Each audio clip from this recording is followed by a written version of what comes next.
Hello, hello, hello, and welcome to Clear Waters. This is your channel, not mine. Who is Chulum?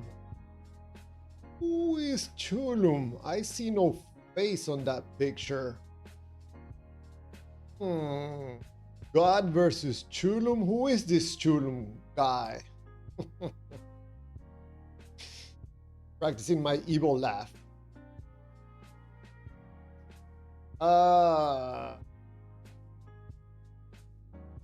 One moment, please.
All right. Still working a little bit.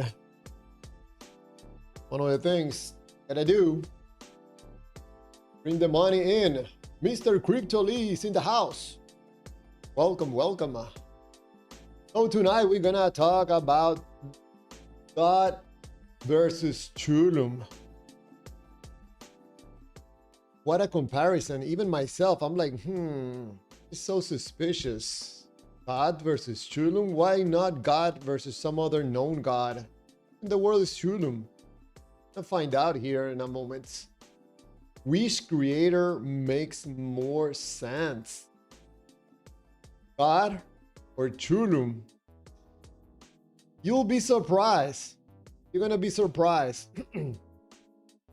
Because I'm gonna explain something to you that probably, as a believer in God, you will not like it. Look at my eyes. Look at my eyes. Yep, I think that is gonna make that belief in the God of the Bible a little bit uncomfortable. Why do I say that? Who is this Chulum guy? Never heard of Chulum. Making this up, clear waters, stinky waters, making this stuff up. Trying to pull my leg. They're trying to do murky waters. Not trying to do anything. Stuff is being done by itself. So I'm gonna make a presentation here that I don't know. I think you'll get the message, I suspect. So welcome everybody. 8/3/2020. Who is Chulum? And by now I think lots of people know who Chulum is. The creator of the universe. Don't believe me? Look, Chulum, creator of the universe. That's a nice golden name. So, let me present this to you, which I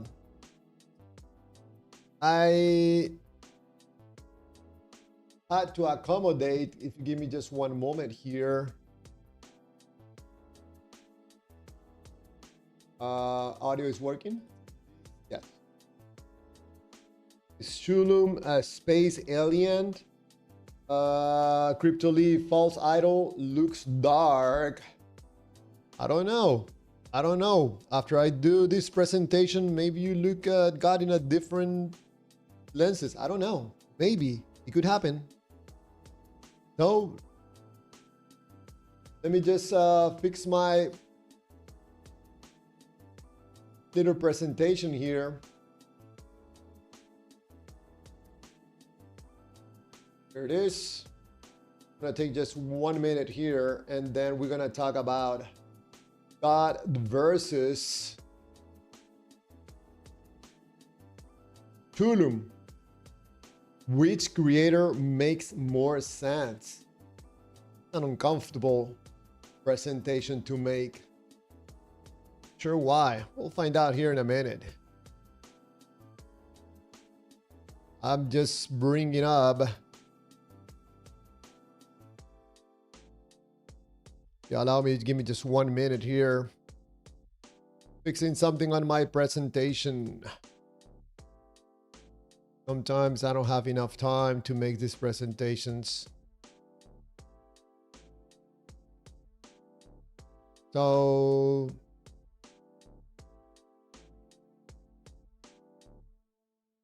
okay, this one. It's gonna take a minute. Be patient with me, please. I'm just bringing up another image that I did at the end that I would like to bring forward. For anybody on the vertical stream, you're gonna see that this presentation is gonna look way better on the horizontal stream. If you don't mind, please go to the horizontal stream. You're gonna miss information on the vertical. I really did not have enough time to make presentations on both vertical and horizontal. So definitely, if you can, please move to the horizontal live stream. We're gonna start here in 1 minute. You don't want to miss it.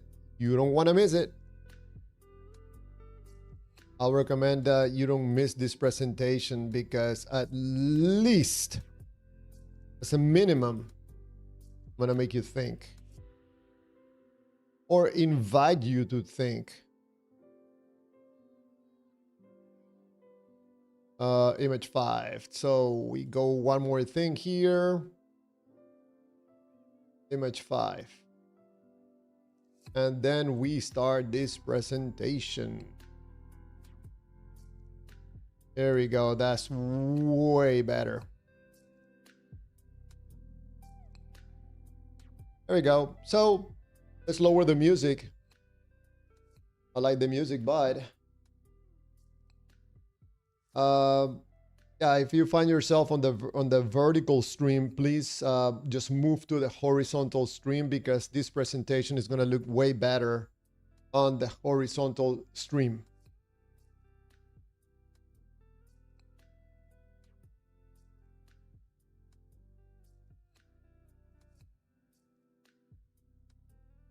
So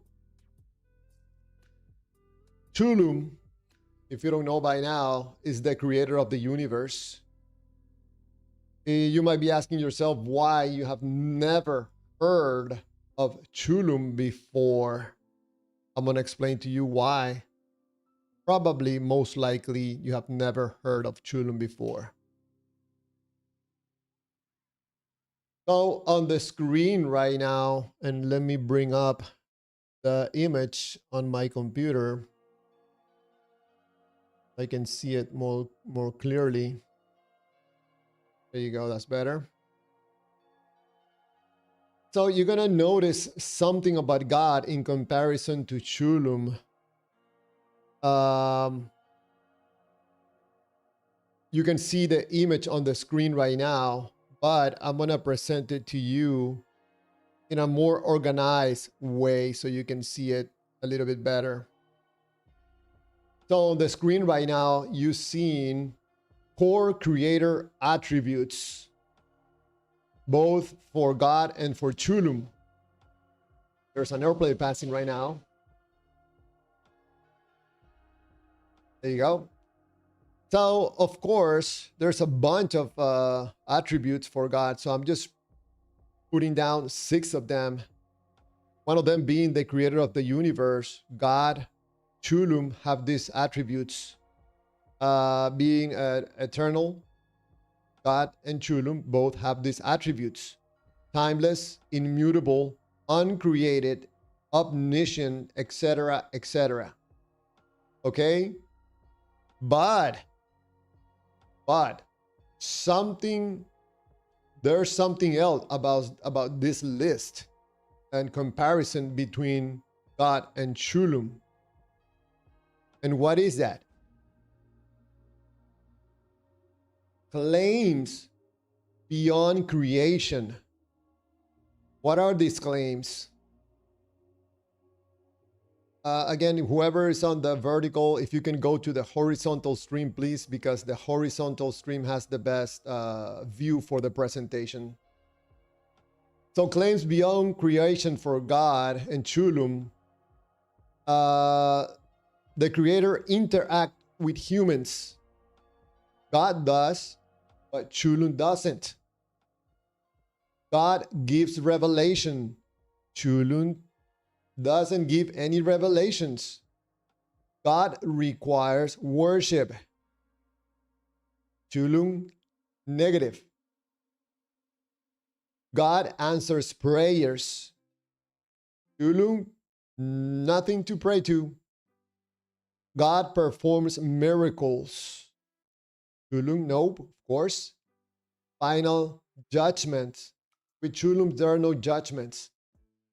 So by now, you're seeing something kind of interesting. When it comes to the creator itself, of some basic parameters or attributes, they both have the same, but that extension part, going beyond the creator, the part that seems to be interacting with human beings, Chulum has nothing to do with humans. No interaction, no special favors, no jumping through hoops, no sacrifices, no hell, no heaven, no final judgment, no love me or punch you in the face and be tortured for eternity. Nothing in that sense. So I notice a pattern here.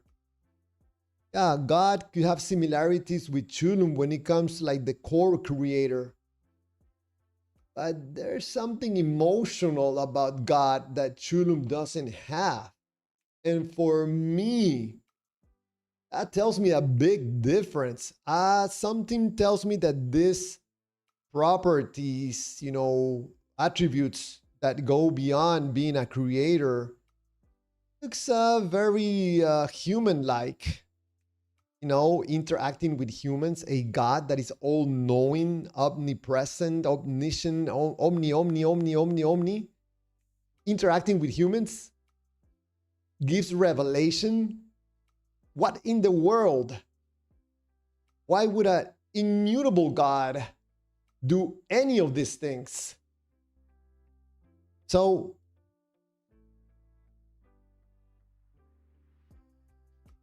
let me show you this. Anybody on the vertical, please go to the horizontal. What you're watching on the screen right now is not the presentation. So let me switch the screen.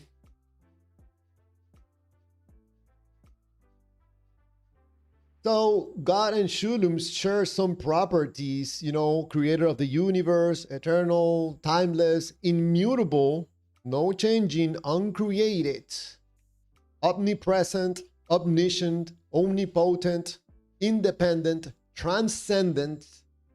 Okay, some of the more in-depth attributes, but here's where the difference comes.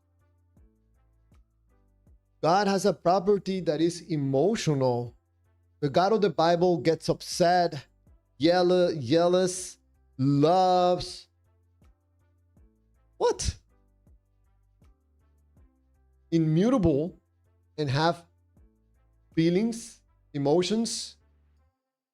Chulum doesn't have emotions. Again, God interacts with humans. Chulum doesn't, gives revelation, requires worship, answers prayers, perform miracles, talking about heaven, hell, final judgment, salvation, sacrifices require. None of this applies to Chulum. I don't know about you, but when I see this comparison, Chulum looks more godlike than the God of the Bible. God of the Bible starts to take the shape of a human being. Seems to me that some human beings were a little bit, you know, with the pen, with the pencil. Hey, let's make this this God of the Bible more human-like so he can relate to human beings, because a person is gonna look to a God that has no feelings and doesn't perform miracles. It doesn't give any emotional benefits. There's no judgment. It's not gonna save me from whatever he created for me. I suspect that you might be thinking also, hey, where am I? I don't see myself. Ninja feet.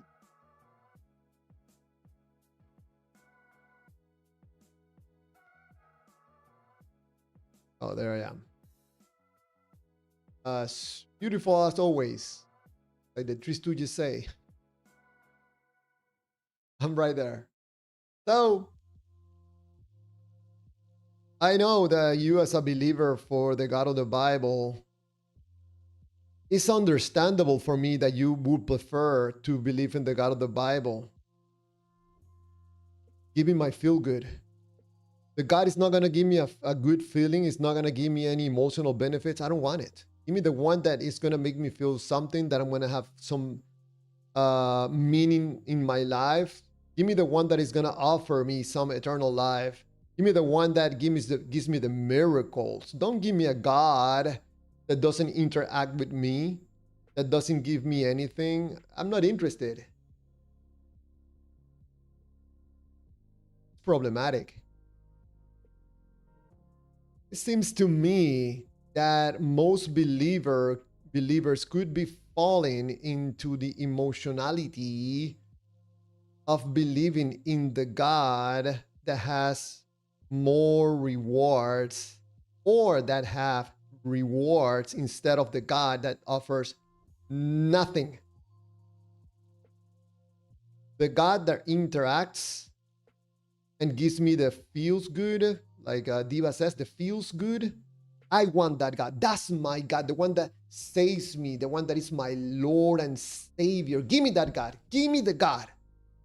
I don't care about that Chulum. He doesn't look at me. He doesn't, you know, give me guidance. He doesn't do special favors for me. He doesn't make me feel good. Why would I want to worship that God?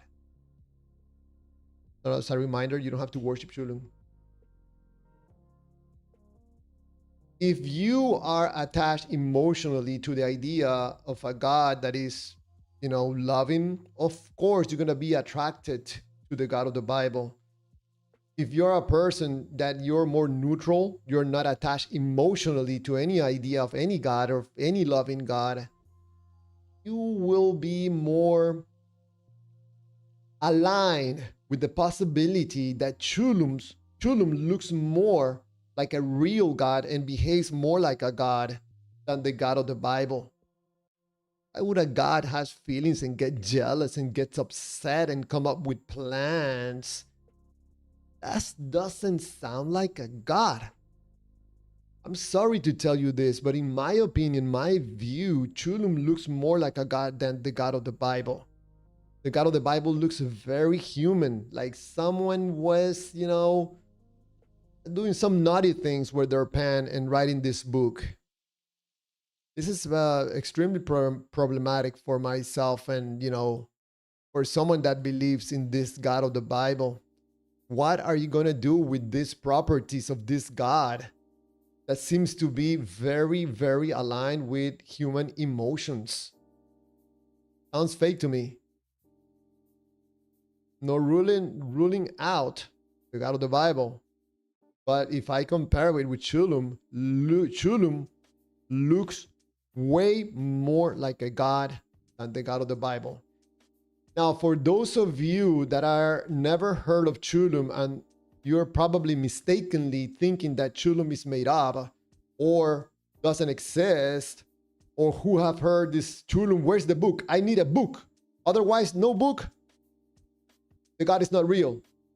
If there's a book, the God is real. No sacrifice, no blood, no God.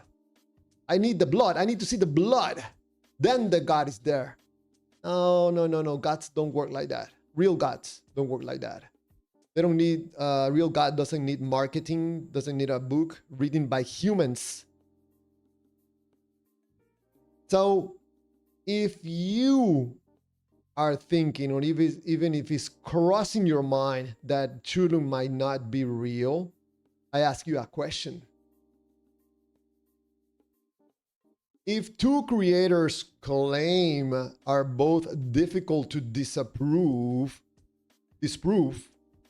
what standards should we use to decide which, if either, we should believe, or which one is real? In other words, how are we going to come up with something to measure or to prove which God is real? Because Chulum is the creator of the universe. So that thing that you say that, you see, the universe couldn't come up by itself. It had to be made by a creator. Yes, I agree with you. It's made by Chulum, not the God of the Bible. The God of the Bible never has come out of the book and created the universe. Chulum, how are you going to prove that Chulum doesn't exist? Good luck with that. If anybody on this earth probably wants to contemplate the idea that there's a God out there, then you'll be better off studying and researching and trying to see if you can understand Chulum. Because with the God of the Bible, you have an extremely difficult obstacle in front of you. The God is full of emotions. And it seems to me that it's going to be very hard for you to honestly, in a balanced, centralized or central objective way, try to prove that the God of the Bible is real. How are you going to do that with all these emotions in between you and God? Extremely difficult. I think that some of the conversations that we had yesterday on the Discord seems to me that you're going to have an extremely difficult time trying to come with some, deduction that you made, some philosophical sentences that you put up in order to explain the God, and you can prove zero, nothing, zero bolero about what you're saying about God. And besides that, even if it sounds, romantically a little bit like close to what probably sounds like a real God, I think that most likely you came to the conclusion that the God of the Bible is real, and you're just trying to align your emotions and whatever you found that sounds like smart, and you're gonna try to align it in a way that proves that the God that you believe is real is real. No, no. Believers that are attached emotionally to the idea of the God of the Bible and being loving, they're gonna go like, yes, yes, yes, yes. That's the God. That's the God. That's my God and my Savior. Anybody else that is a little bit more balanced emotionally and critically thinking? I don't see it. I don't see the connection. Actually, Chulum makes more sense to me. No changing my feelings, which is gonna change the way I think. No emotional benefits. No emotional attachments with Chulum. And of course, the hard one, no emotional manipulation. Chulum. A tough one. That's a really tough one. I don't know. I think that if you're not in agreement with what I'm saying, it's time to pass the page. It was gonna happen sometime. Someone is gonna raise their hand and say, you know what? I see way too many problems with the God of the Bible. It sounds extremely man-made. It sounds extremely human. It sounds very, very violent. This Murky Waters guy is talking about some other entity that, man, now that I think about it, it sounds more like a real God. You're not gonna compare the God of the Bible with the God of the Quran. You're not gonna compare the God of the Bible with Buddha or some other entity from another religion like Santeria or Voodoo or anything else. How about you compare it with a real God, not a man-made God? In my point of view, right now, just by presenting this information, the God of the Bible sounds like a rotten, no rotten, what's that word? Spoiled child that gets upset and throws a tantrum. I think that Chulum right now, by this information that is coming out, is kicking this guy, God of the Bible's butt. I think that Chulum presents more an idea or a way what a real God should be behaving, like a real God. This Chulum sounds more like a perfect God than the spoiled brat tantrum God of the Bible. In my humble opinion. So you're thinking that Chulum is not real? Prove it. Prove that Chulum is not real. I'm gonna have my ears and my eyes very open to how you're gonna run that test to see which God is real. See, Chulum is real. Has his name right there, reading in gold. The creator of the universe. You're totally right. The universe couldn't come up by itself. You cannot have, like Ray Comfort says, scientifically impossibility that the universe came by itself. No, it's done by Chulum, the real creator of the universe. Oh, believers in the God of the Bible or the Quran or whichever God that sounds most likely man-made, you have a headache right now with this Chulum God that sounds like a real God. At least to me. That's my presentation about the comparison between this God from the Bible that behaves in extremely erratic ways, and Chulum that sounds like a more like a real god. So let's jump to the chats and see what people are writing about. And if you want to call me and have a respectful conversation, you have questions about Chulum, or how do I come up with this information, or you want to push back on what I'm saying, you want to test this information, there's a link right there on the bottom of the screen, and it's also on the chats on a message that is pinned. Discord link takes you right to my Discord. Oh, Mr. Robert is on the Discord. Hold on, Robert. Give me just 1 second. We have a caller right now. Hey, man. Hey, Robert, how you doing? Very well. Yourself? Good. Were you able to hear the presentation? I did. I heard the whole thing. It's pretty good. I think I could probably knock a few chinks in the armor, but it's pretty good presentation. Thank you. You wanna ask me anything, or you wanna you wanna comment? Yeah, sure. I'll make a swing at it. You mentioned earlier that it doesn't do revelation. Then how did you come to the knowledge of Chulum? Have you ever slipped on a banana uphill? Yeah.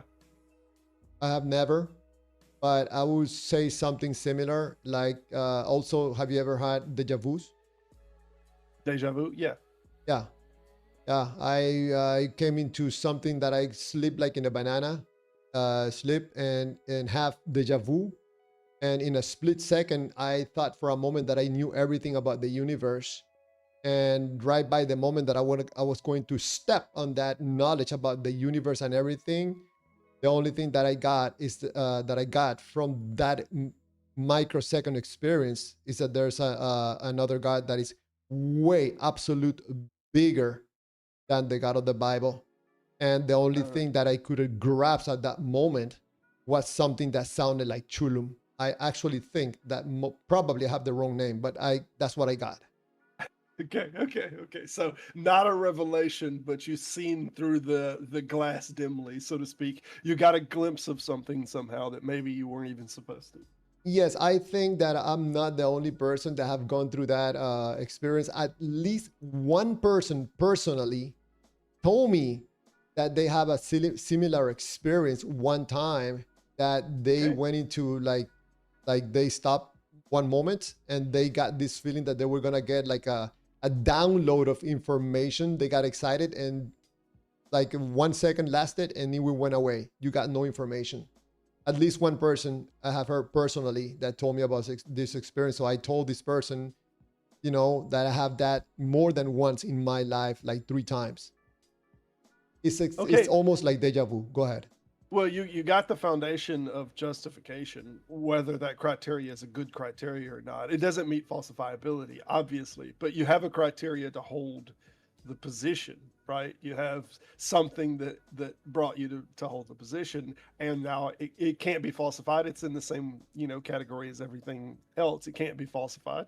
So yeah, I mean, I think it's valid that you come to it. I think the Bertrand Russell's teapot, everything, obviously all this still applies. Something that's not falsifiable is not something that we should hold to be the case. I understood like 80% of what you said, 90%. Okay. And I have to. Are you familiar with Bertrand Russell's teapot? I read something about that before. I cannot recall exactly what I read because it sounds extremely familiar. Can you please refresh my mind? Sure. Bertrand Russell's teapot is he makes the proposition that there is a teapot, and it's been a minute since I read this, but he makes the proposition that somewhere between, I believe, Saturn and Earth, there is a teapot that is in orbit, and that there's no possible way that this could be disproven. It's just in a state of falsifiability. There's a slight difference between unfalsifiable and non-falsifiable. And one is non-falsifiable just means at the time we don't have the knowledge that we can that we have a way to disprove it. So this would be something that's non-falsifiable just because the technology doesn't exist. So we don't have the knowledge of all the area in between us and Saturn, right? We don't have satellite systems that could track every single individual object in this case. So this is technically a non-falsifiable. It could be the case that we eventually have all the technology that we could validate every single individual object between here and Saturn, and that pot is not among them. And in which case, then we could say, okay, there never was a pot there. That's just not a thing. But until that happens, like, he could have put anything in that space, anything, a boot, anything, and said that thing exists.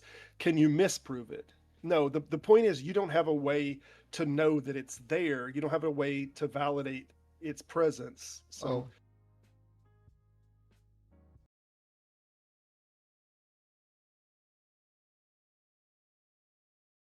falsifiability standard.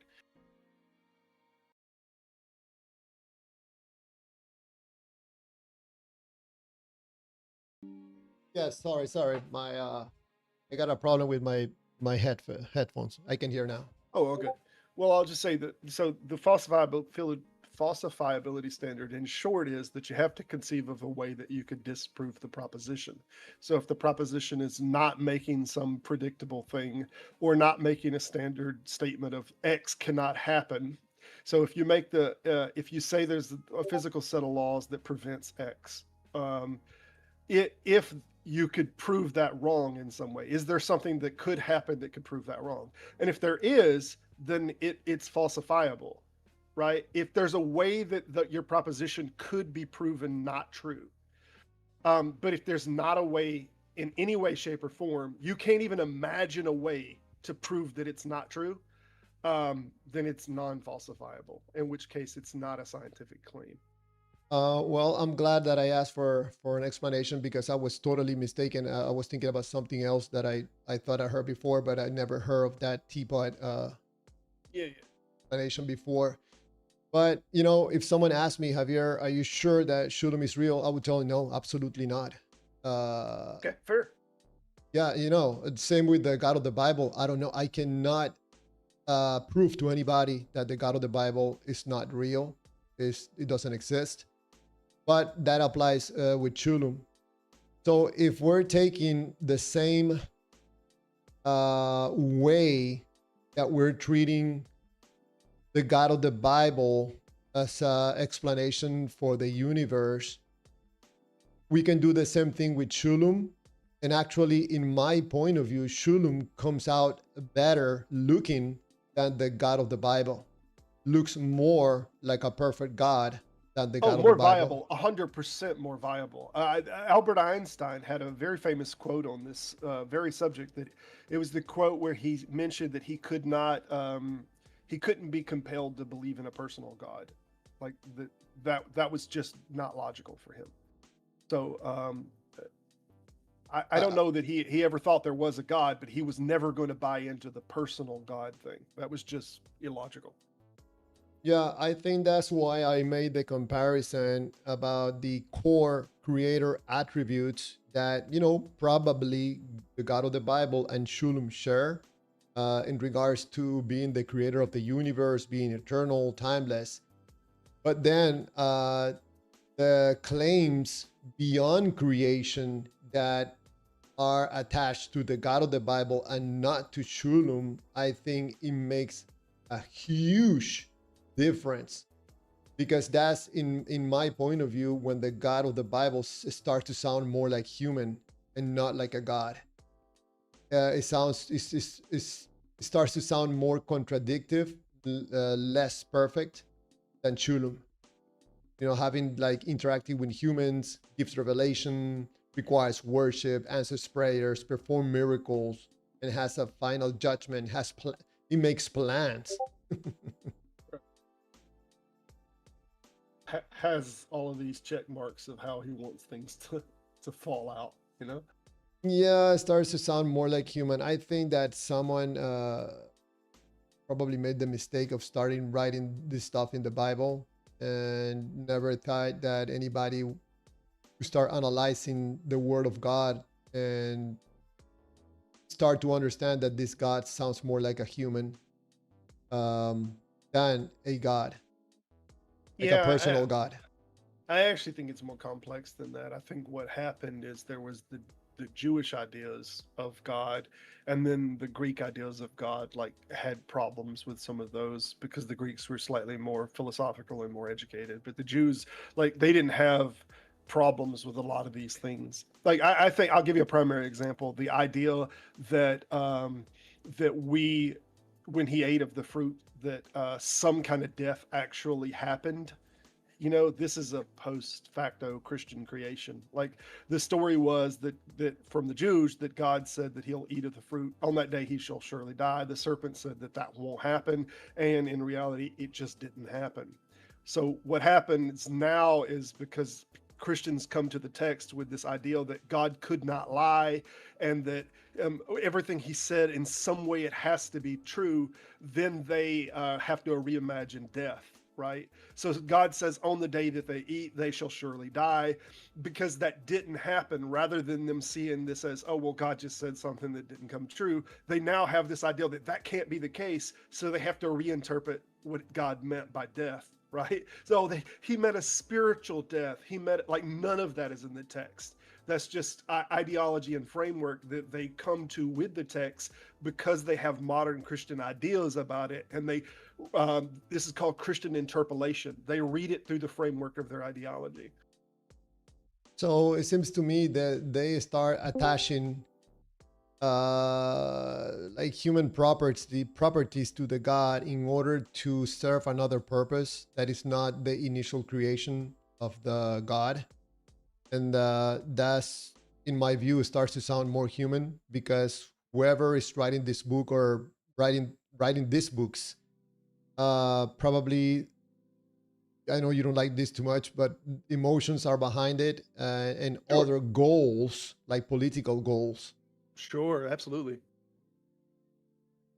I How mean, about, go ahead, go ahead. what they called the cult centralization of Deuteronomy was 100% political goals.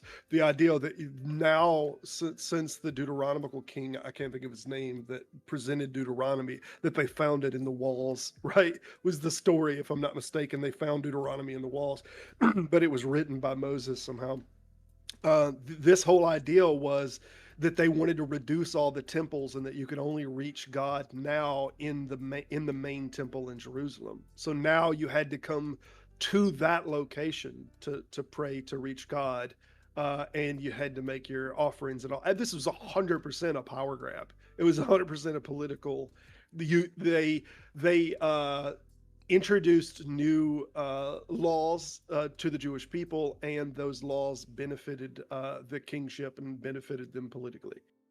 So I think that one of the extremely disadvantage of a God that interacts with humans is that humans can take the God and make it something that humans can use to Oh, maybe absolutely. control other people.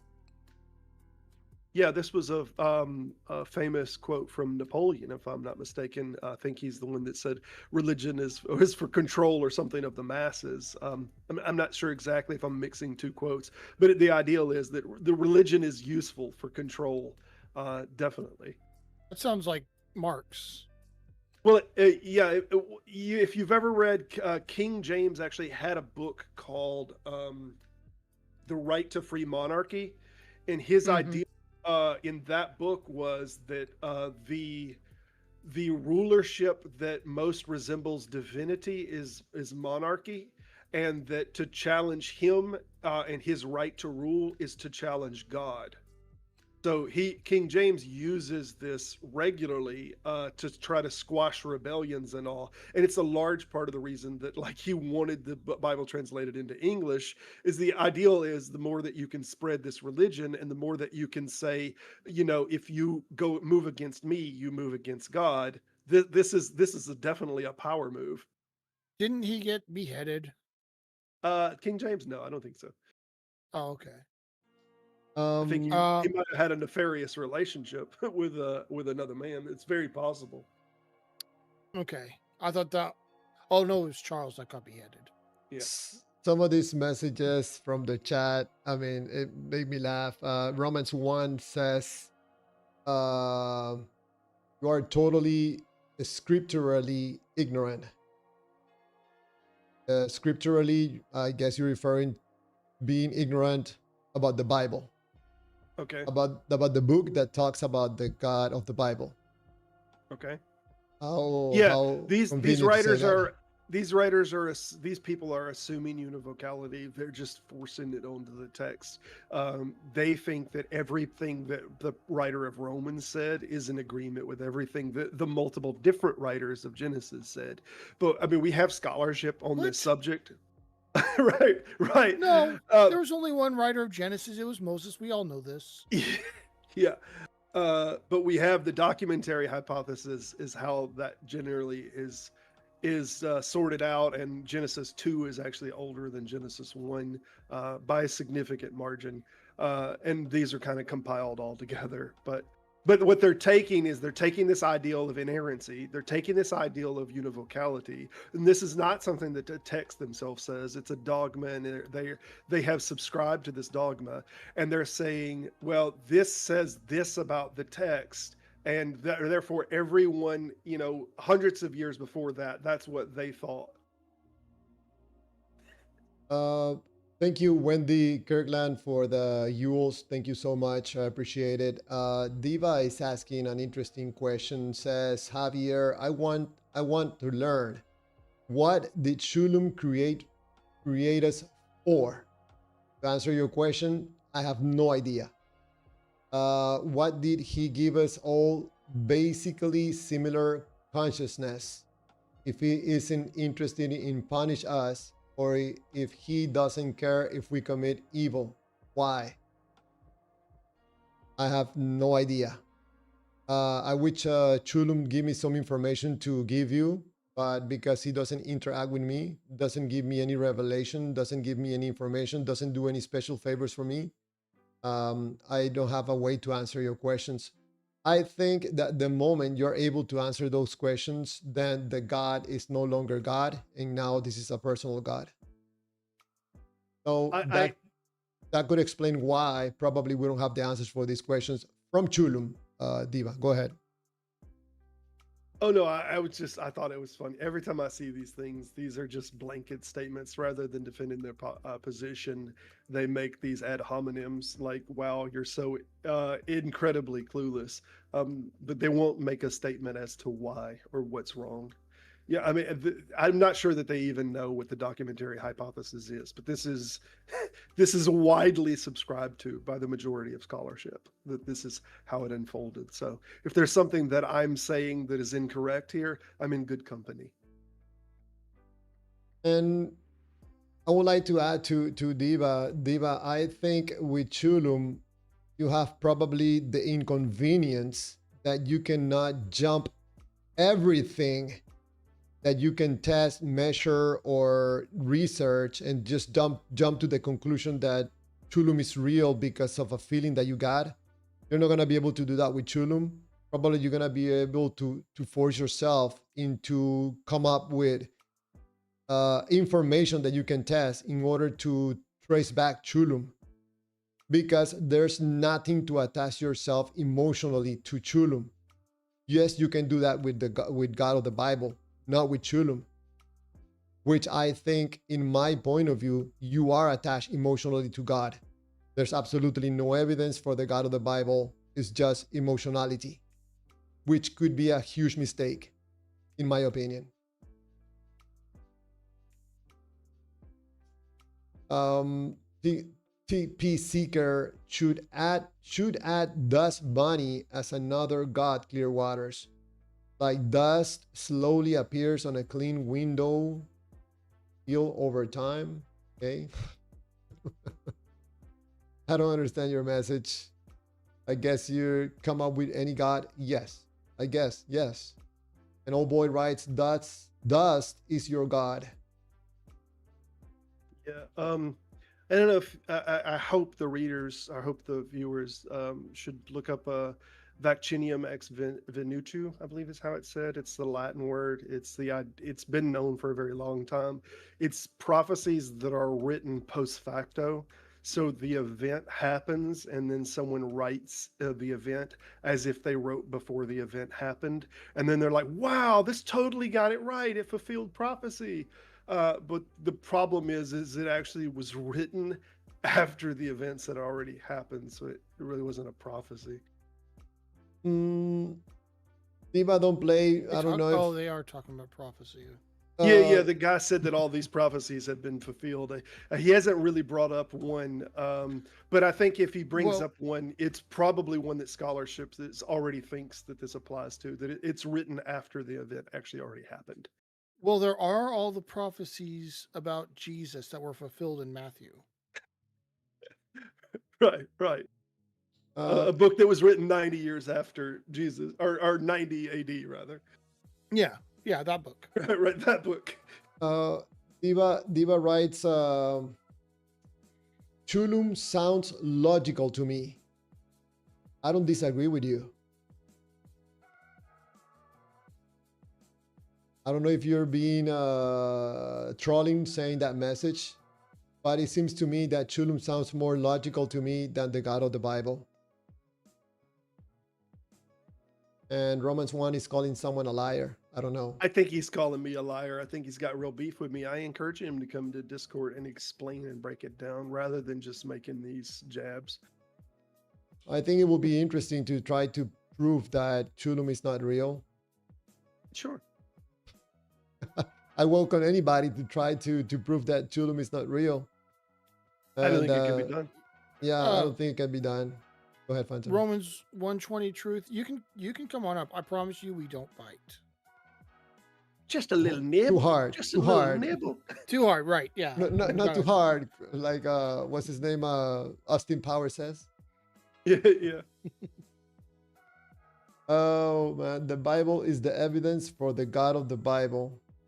Eva, you're saying this as trolling, or I mean that's accurate. The Bible is the evidence for the God of the Bible. Yeah. That is, I almost think this is too circular, too hilarious. I almost think this is a different person using his name. I'm gonna be honest. Either that or the dissidence is unbelievable. I'll be honest. That sounds a lot like what something Diva would say to me. You think? No, I think No, somebody's trolling. Having talked to Diva, I'm pretty sure that sounds like something he would say. Okay. Well, now I'm starting to shift my opinion. For anybody that doesn't understand what Diva wrote, the Bible is the evidence for the God of the Bible. Yeah. Just in case you didn't understand it. Yeah, no, I totally got it. I mean, this napkin says this napkin is true, therefore this napkin is true. It reminds me, I was in church, because I continued going to church after I deconverted, because I wasn't out to my family. And I remember sitting in church one day, and the pastor said, it's really the only thing I remember that pastor saying specifically. And I was just like, there's no way you would do this for anything else. But he said the Bible is the only book in the history of the world that is true because it says it is true. And he was not being ironic. It's hilarious because it actually it doesn't. In fact, the only text that we have that says that all scripture is inspired, the terminology that's used there is God breathed, right? And that just means that is life-giving, right? All scripture is life-giving, but it doesn't even make a criteria of what all is scripture. It could right. That's what I was going to say. It doesn't even, at the time that was written. Right. The New Testament, it's in a separate letter. Like it doesn't backdate and say all of these things and incorporate all the books and say these are what are scripture, right? I would like to correct something. Diva, I had to clean my glasses. Diva says he corrected me that he said illogical. Okay. Yeah, I misread, so I'm cleaning my glasses right now. Yeah, but I find interesting that Diva and Crypto Lee, Diva wrote, Chulum cannot speak or communicate at all. Sounds fake to me. That's interesting because in my point of view, when the God speaks and interacts with humans, that for me sounds like a fake God. That's Yeah, how and you can use the God for your own purposes, like, political purposes and stuff like that. yeah, it's funny because he's saying he can't speak because he doesn't, right? And we could say the same thing about Jesus. Like Jesus doesn't physically show himself right now to us, therefore that means he can't, right? I can Mm. make the same application of everything he's saying, and he would argue against it. Because he's not doing something doesn't mean that he's not able to do something. So if Chulum doesn't speak, it doesn't mean that he can't. It just means that he doesn't care to. So it's Uh, not in any way a disprovement of Chulum. yeah, I agree. And Crypto Lee writes, Chulum is real now, just a manifestation under Satan, false idol. I don't know, Crypto Lee, how you came up with that conclusion when Chulum doesn't interfere. He's not giving you, he's not deceiving you. He's not giving you information. He's not trying to get you to do anything. I have absolutely zero idea how you came up with this conclusion about Chulum. Because it's not Jesus. There's no rewards with Chulum, emotional rewards. There are no goodies for me with Chulum. No goodies, no God. I don't know what bring up the The link means. Romans 1, the link is at the bottom of the screen. Sorry, let me bring it up again. And also it's on the chat. It's on a pin message on the chat. It's on the bottom of the screen also. And you're more than welcome to come, Romans 1, and have a respectful conversation. For anybody that is on the vertical stream, I welcome you to go to the horizontal stream where the presentation looks better and there's more people also on the horizontal.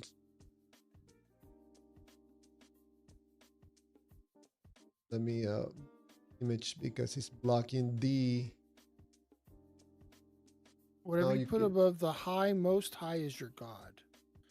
Well, as far as I'm concerned, Snoop Dogg is the most high. Yeah, that's a ridiculous statement anyway, to say whatever. like if you remove a God, like if you just don't believe a God and your next thing in line of importance was your wife and your kids, like that doesn't make your wife and your kids now your God. Like this is such a silly argument. I don't know why they even do this. Yeah, crypto road, Javier, whatever you put above high, most high is your God. I don't know exactly what I put as above high, most high. I don't know if something about my family, health, trying to understand things, try not to hurt anyone, and, try to learn, continue moving in life. So I don't know, probably you're putting as above high, most high, Jesus, I would guess, in your case, or God, maybe. Most likely because of emotional reasons.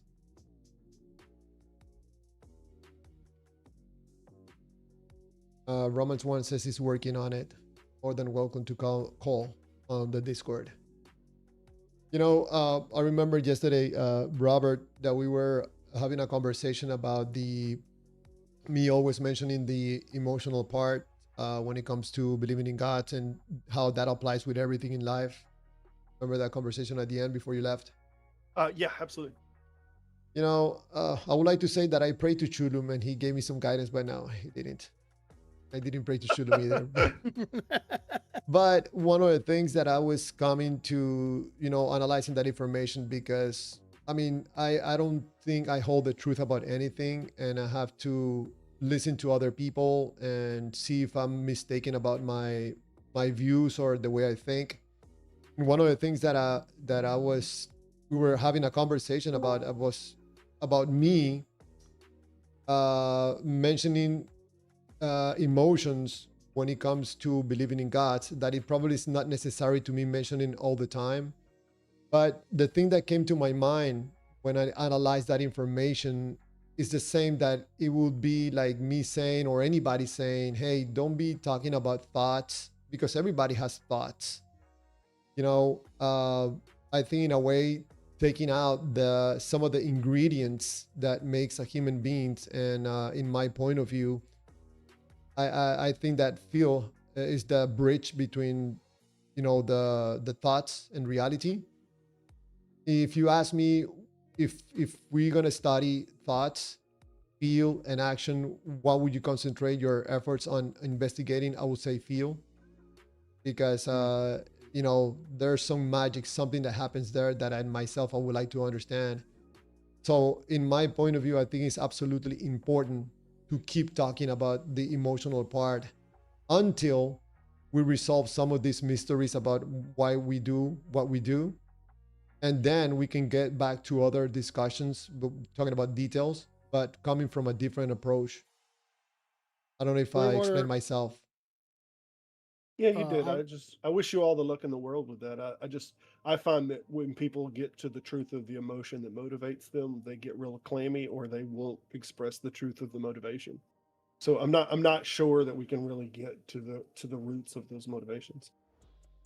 I think that in my experience, when I get in calls and talk to believers and I try to ask them questions, not me saying to them or telling them that they are doing this because they're feeling something. They say that it's logical. My belief in God is logical. But when I ask questions, we go back to the source. And the source is that they feel good believing in God. So I think that my attempts in bringing the conversation to the believer and not about the God is to have some change of, how do you call that? Like a shift in mindset Okay. about the conversations when they come, the conversations about God. I think it's about time that we take another approach, and take it Fair. back to where the conversation should be, the believer, not the God. I think even in this case, God or the Bible, Chulum is unimportant until we understand the human being. And probably once we understand the human being, we're gonna get closer to understanding whatever is out there. It's just my point of view, you know. I understand. Uh, Oh, Romans one just connected. Hey, Romans one, let me unmute you. Hold on.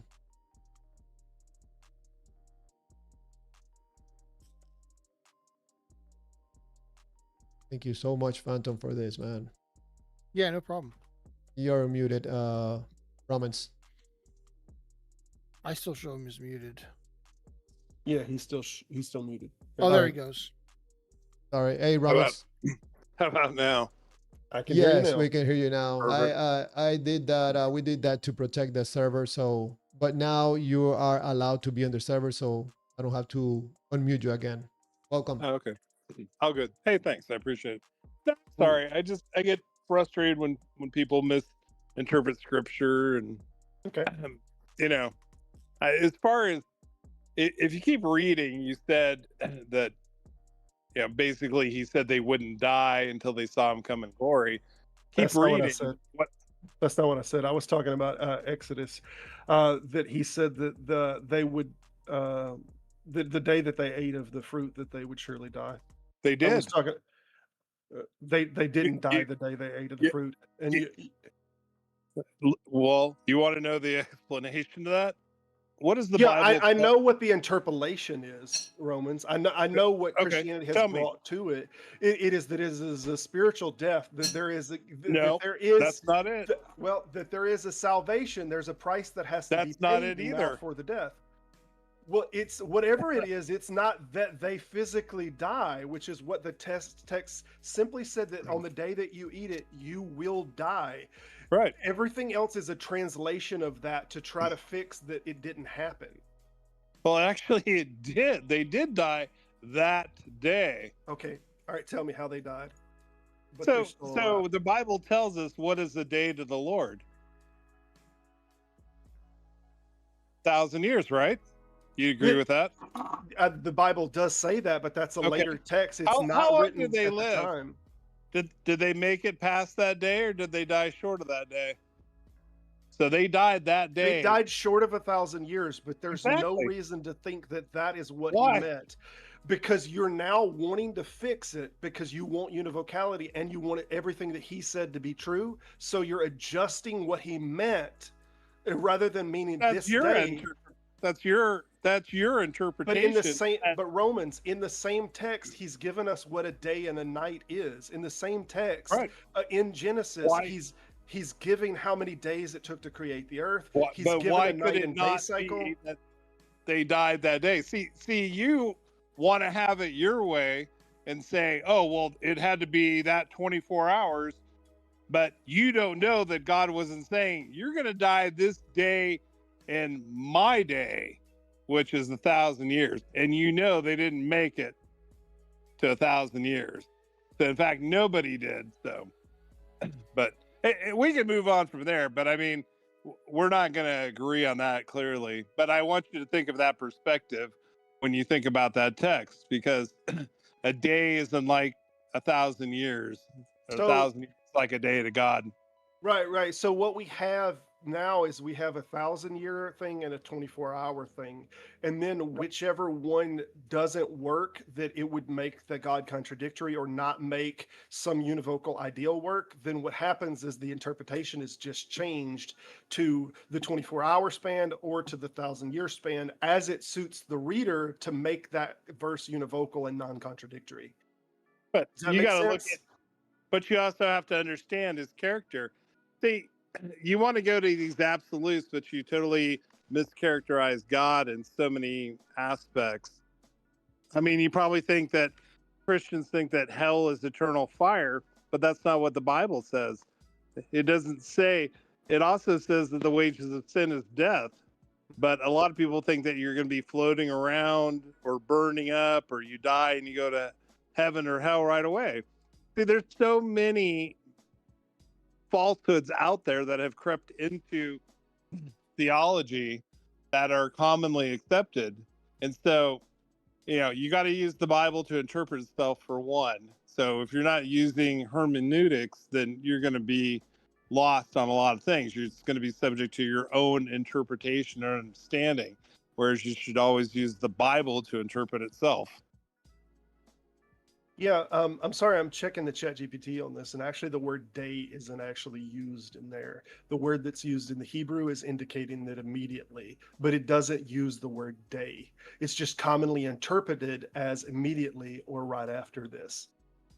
I mean, you're more than welcome to look it up, but the Hebrew actually does not use the word day. So then take this and say he meant 1,000-year period when the word day actually isn't even used in the text. But This Yeah, is but you why know they that there's translated other. it as on this day, because it used a term that meant immediately. But Robert, have you considered that the God finally finished his revisions in 1611? Come on.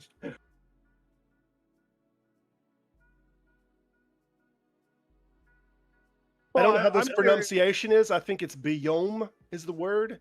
Yeah, I don't know how to read this in Hebrew, but this is the word that seems like there means often or when or at the time. It's saying at the time of the Yeah, event. and did they not start dying from that point forward? Yes, they did. Okay, but if the word means at the time and he says you will die when you eat of the fruit at the time, this Right. is why they translate it as on that day. Are you not But it dying doesn't right now? happen. Yeah, every second we're dying. So you're not getting any younger. They didn't get any younger. So They were designed and created to live eternally, but because sin influenced them, they basically lost that ability or lost that privilege to live forever. yeah, that's a later Christian ideal from Romans and all. That's not in the text at the time. That's a later thing that Paul is saying, that when sin entered the world on that day because of one man's disobedience and then death entered by sin. That is a much later ideal. The Jews, even when they wrote the Tanakh, like 200 years during the intercessory period or intertestamental period, they didn't have that ideal of the sin thing. So this is a Christian ideal that came way later, and it interprets this thing as, oh yes, this is when sin came into the world. And even then, the ideal of the seed of sin going into humans, that didn't even happen until like 400 or something with what's the saint from the Catholic Church that suggested that used the first term, the seed of sin entered that day. Like, this is a slow progression. This wasn't in the original text. The Jews never seen it quite that way. Then Paul writes it that way, and then later on, Saint Augustine, that's who it is. How do you count? How do you account for? Well, you probably don't accept it as literal when the Bible says that, Methuselah lived like what 989 years or something. So you're not accepting that. You just think that's a fabrication that they wrote that afterwards. Absolutely. They didn't know Methuselah, so they're writing about events that happened that they've heard about. And the ideal was already that the people who follow their mother and father, their days shall be long upon the earth. So there is a certain amount of prestige by giving somebody these long lives. We even see this much later in the Babylonian tradition, after this was supposedly over, where we have kings that were supposedly living 900 years old when everybody else was only living 100 years, at most. But they were saying that the kings lived. This is not in biblical text. I'm sorry. This is a Babylonian. After the flood, and Noah's within 3 generations, I think they were down to 120 years. So yeah, Robert. Right. I know what you're saying from the Bible, but what I'm telling you is other traditions and other writings suggested that they lived a lot longer, and a lot of this was to bestow more prestige upon that.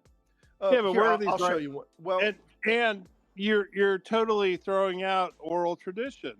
Do you understand how these generations overlapped each other? Like, what was it? I think Noah knew or was aware of Adam. There's a chart out there somewhere, but these generations, because they were living so long, actually overlapped each other. So not only did you have oral tradition, which if you've studied anything with native or indigenous or early Jewish, they were precise. So saying that it's all been lost and written after the fact. I mean, just for example, I watched an interesting thing the other day on AI about analyzing the Bible for inconsistencies. And a good friend of mine is actually an attorney, and he said that the 4 Gospels actually lend credibility to the truth versus a collaboration. So just like a car crash, if you have 4 independent witnesses, they're going to all have different perspectives. So that doesn't mean it's not independent. It doesn't mean it's contradictory. What if they're not independent? That was something J. Warner Wallace said, not an attorney. Yeah, but Romans, what if they're not independent and the majority of scholarship thinks they're not independent? What if these 4 witnesses, none of them at all were eyewitnesses, and that the oldest text was from Mark, and by the Bible's own admission, Mark was not alive when Jesus was. Even by the Bible's own admission, even if Mark did write it and he was the earliest one, Mark wasn't around Jesus. He never met him. Let me ask you this. How did the Bible know about events that would happen as late as the 1800s? It didn't. I mean, you can do these vague things, and we've done these with other people, that like wars and rumor of the wars, or we take something and we interpret it as, oh, well, they knew something that they didn't. What's the Chinese guy, Phantom, that they still saying that his predictions are still coming true to this day? Yeah, I don't know any Chinese guy. Yeah, I don't know. Yeah, I mean, a lot of that's fictional, but yeah, it's very, if you take a look at the Daniel prophecies, so all time prophecy has ended. So, but there's still future prophecy. And I'll just tell you one that's going to happen, and you can refute it. But when it does happen, then hopefully you'll remember this conversation. So one of the things that it says, it doesn't say, but Nostradamus. Huh? Oh, I didn't Nostradamus. know Maybe it's not Chinese, but that's the name. Nostradamus. People have been claiming for hundreds of years that things that he is saying is still coming true. That's just that's a like reading regular. your horoscope.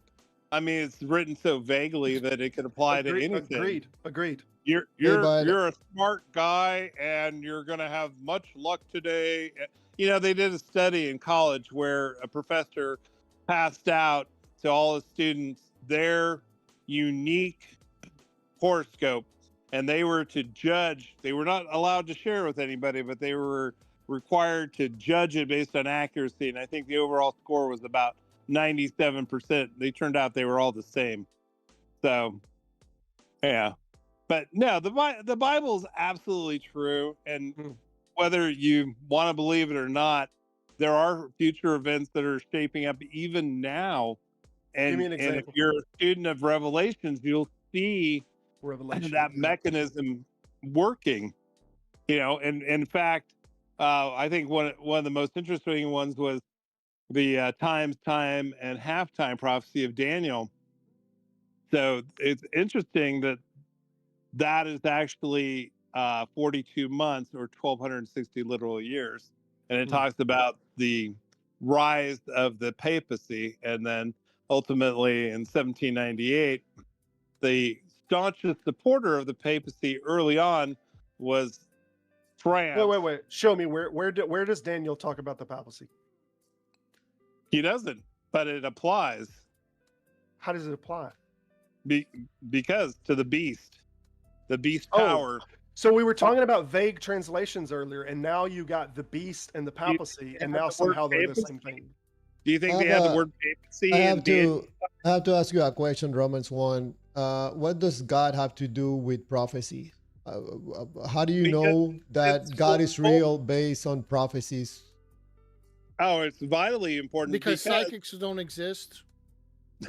No, it seems no, the reason I'm asking Romans 1, it seems to me that this is something that you learn from someone else. Like, prophecies. There's prophecies, it has to be a God. But this is something that you learn because these prophecies, you're not getting them from God.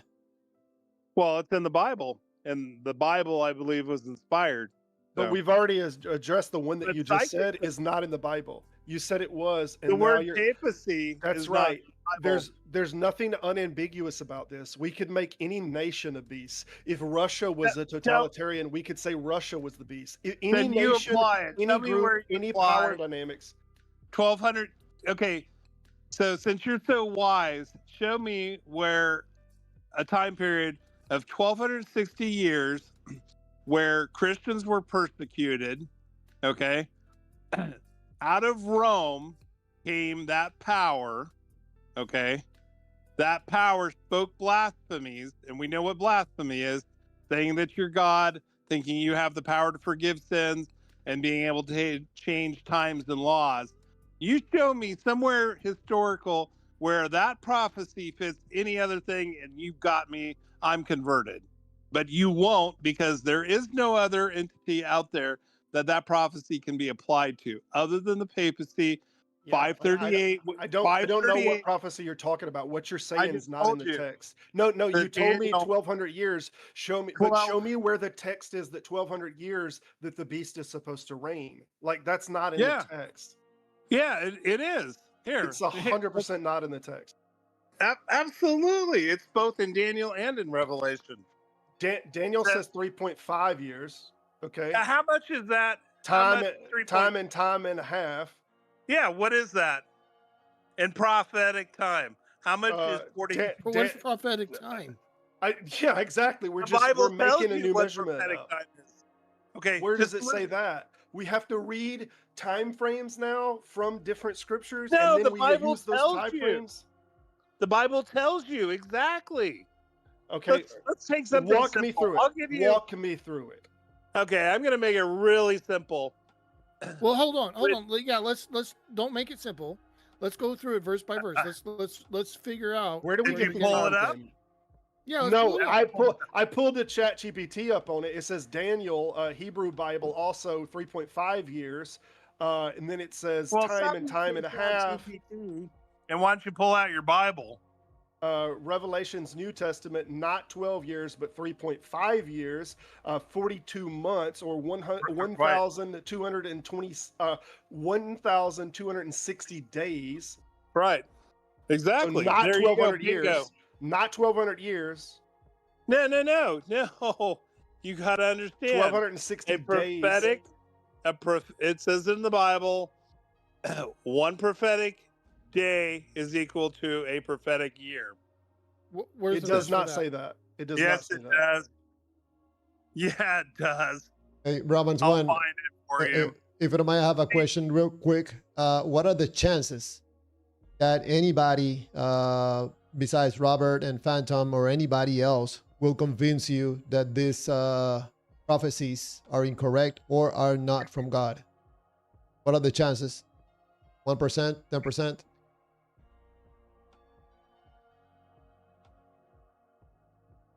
Hello? All right, who are you talking to? Chat or me? To you, Romans 1. What are the Oh, you're talking- chances? Yes. What are the chances that anybody will convince you? 0.00. Do you So, know why? Because the more I study every day, the more I realize how much depth there is in the Bible, how much information. It's like peeling an onion. It's like the deeper you dive. Okay. So thank you for answering the question. So what do you think about what I'm saying, this comparison between God and Chulum, that, you know, God offers prophecies, but Chulum doesn't, and me, myself, thinking that when a God offers or gives prophecies, that doesn't sound to me like a God, because he's interacting I'll be when he's honest. supposed to be an immutable God. See, I'll be honest. I've never even heard what a Chulum, what? I don't even know what that is. I don't know what Chulum is. Even if you don't know Sounds who like some Chulum good chewing is, gum. even if Sounds you don't like know chewing gum. Chulum is, can you prove that Chulum is not real? I've never heard of Chulum. If you haven't never what heard book of did he Chulum, write? What Why does book he did need a Chulum book? write that tells us the future? and I don't know ahead if of you time? were there. I'm sorry to interrupt you, Robinson. I don't know if you were there for the presentation that I made. I clearly explained that Chulum doesn't interact with human beings. I'm trying to Google Chulum and it's not coming up. Was that a made-up word? It's more of a Does it revelation. really matter? Well, yeah, because it sounds like fantasy. I kind of like to stay grounded in reality. It sounds like it. So hold on. I'm trying not to laugh. Romans 1, grounded in reality about the God of the Bible. Yeah, absolutely.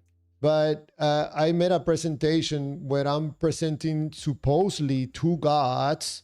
It seems to me that the Chulum sounds more like a god than the God of the Bible. Even if Chulum is made up, still sounds more like a real God and not the God of the Bible, which also can be made up. This is a problem. I think Romans just wants to he denies Chulum in his unrighteousness. Doesn't align with the God that interacts with you, and most likely ends up being an emotional connection with you. Yeah, we talked about that one time at length, and I kind of felt like you were trying to put words in my mouth. You're like, oh, they don't want to answer the question. Yeah, but I'm not. I don't get like, it's not like a high. It's just kind of like it's kind of like a marriage. You get married, you're all giddy, but over time, you just kind of settle down into a routine. It's not this, So I think that there's a lot of comparisons. It even says that the church is the bride. There's a lot of comparisons about believers, being the bride waiting for the groom. So I think that it's the same way in your Christian experience. Yeah, I would say that, there's some emotional that goes on for sure. Everything you do, there's gonna be some emotion attached to it. But but I think you mischaracterize the experience as like this euphoria, which is like blatantly not even accurate. I don't even. I Can don't I ask something?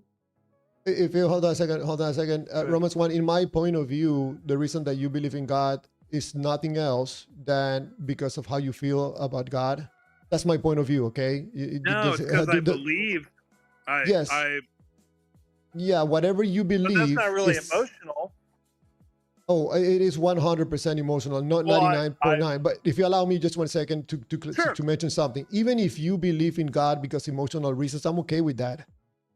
Is the moment you start saying that God is real and God is, this and that, which I think you're departing from what is to me okay to have meaning in your life because you have an idea that there's a God. It's okay to have feelings towards that. It's the same as, for example, you having feelings toward your wife and you feel very good about your wife and you love your wife, but your wife doesn't want anything to do with you, and you still feel like you love her and you want to be with her. That's wrong. And you can still have good feelings.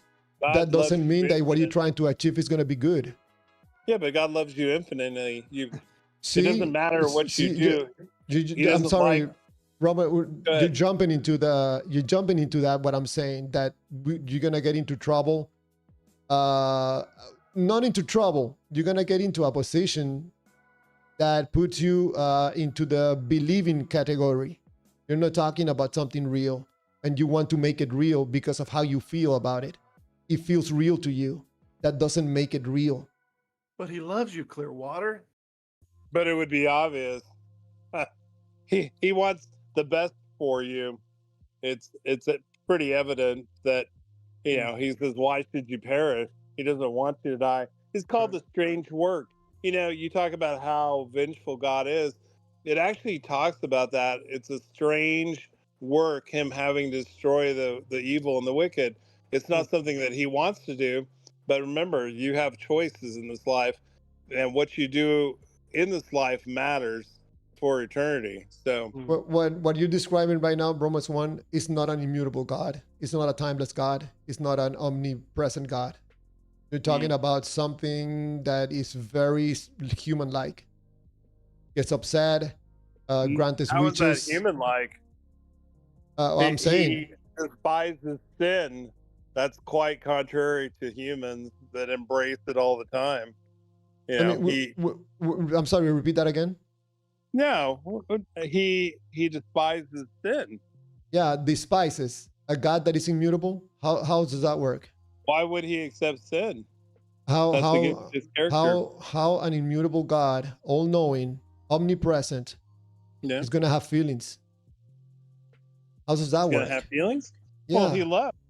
Obviously, he has some feelings. yeah, that's not an immutable God. How does he No. know all of these Feelings things? implies changes. Oh, I'm sure. Well, absolutely, he's changed. It's because he's withheld judgment. There's numerous accounts where he's merciful, long suffering. I mean, look, he allowed Noah to preach 120 years to the people before they, basically were wiped away in the flood. It seems So to they have me, time. Romans 1 and 2, disrespectfully, you're lacking some understanding about how a perfect God should work. And I suspect you're doing it on purpose. Because if you start digging and analyzing this information and these contradictions, you're going to end up with something that you probably emotionally will not like. I And think you're you're totally wrong. I think you're trying to put your human brain and trying to understand an infinite mind. His ways are higher than your ways. His thoughts are deeper than your you're trying thoughts. to put But a human brain to God. I think that's pretty boastful to think that you can interpret and understand God. You know, that it says you cannot fathom the depth. So, I Um, think I hey, think can I? that's the first mistake you're making, is that you're trying to put God in a box, and you'll never be able to. So Because you cannot comprehend that. So this is why I wanted to mention, Javier, that it's why I don't do this approach, is because I don't think it can make them look outside of the box that they're in. I think they have to see a problem with the box that they're in. They have to see an error with the framework before they can look outside of the the box. box is perfect. We're not perfect. That's Right. where you're missing it. But We are the flawed in we're the flaw in the equation. God's So not flawed. Can I we ask you a are question human then? beings. Are you familiar with Athanasius? Who they call Saint Athanasius? No, Okay. no, I don't. So I'm against the false Catholic religion. Right. So Right. I agree. I am too. The problem is Saint Athanasius was the primary saint or priest that pushed for the book that you were talking about, Revelation, to be accepted in the canon. He was the main priest. The majority of the priests at the time, such as Irenaeus and many others, that they did not want to consider Revelation's canon. Athanasius pushed for it, and Athanasius was post the first pope. So well, the Pope was already in place. Athanasius pushed for Revelation to be incorporated in the Bible. And if he wouldn't have won that, then you wouldn't be citing this to me. So I'm curious, since well, you think, no. no, hold on, let me finish my thought. Go ahead. I'm Go curious, ahead. since you think all of these Roman Catholics, that they're corruptible and all these saints and everybody that they're talking about now, that they're the reason of all of this corruption, have you went back and evaluated the historicity of all of these books and why they got accepted in the canon, and have you rethought your own canon, or have you just accepted what those corrupted people have made as a canon? Well, no, because we know that the Bible in its current form is the correct form. How do we know How do that? we know that? Because it's also in prophecy about the two witnesses. So if you know what the two witnesses are, which would be the Old and New Testament, then you realize that during the French Revolution, when the French burned and banned the Bible for 3.5 years, which is exactly what the Bible says, that they'll be basically in the street and mocked, then we know that the current form, is correct, because those are the two witnesses that are identified in Revelations. So Okay. So what you might not know is that there is no such thing as a set New Testament. Protestants have 66 books in their or they have a total of 66 books. They have right. 27 in the New Testament. The Catholics do that 27. The Eastern Orthodox do a few extra books. There's no Right. religious group that has set, like, all of these different New Testaments will have different amounts. So Well, even we know the the Old Catholics. Testament. Yeah, but the Catholics even changed the Ten Commandments. So, I haven't really studied much on the Catholic Bible, but I know there's differences there. I think they include some books that we don't believe are even inspired, but they did change the Ten Commandments. So Yeah, they've they changed split. tons of stuff. There's lots of Yeah, stuff that's changed in your KJV Bible that wasn't in the oldest original text. yeah. Well, Like the long ending of Mark is not there. Mark 16:8 is where the original and the oldest text that we can find ends at 16:8. The rest of those verses where Jesus came out and went to and saw Peter and saw the rest of the people, like, that's not in the oldest text of Mark. And John, the woman taken in adultery, is not in the oldest text. and I can't really make comment because that's not something I've even looked into. The So Johannine comma, where it says that there are three that bear witness in heaven, the Johannine comma is a massive change that says now goes the Father, Son, and Holy Ghost. But originally it just said the Spirit, the water, and the blood. blood. Yeah. Do you know what that is? No, I know what you think it is because you think it's a Trinitarian thing. I assume if you're Trinitarian. Well, I do believe. Right. Yeah, I believe one God, three persons. Right. But that Not three text gods. originally, this is called the Johannine comma. I think it's John 8:5. It has massively been changed. And this is one of the most recent massive changes. This is like 1550. It was significantly changed. Yeah. So I mean, that doesn't. That's not really going to change my position. It's not something I've looked into. I mean, I know, from family who have done much more extensive study of the Bible than I have, decades and decades. I mean, 60 years of study of the Bible. And yeah, there are little translation things like that. but you got to take it as the whole.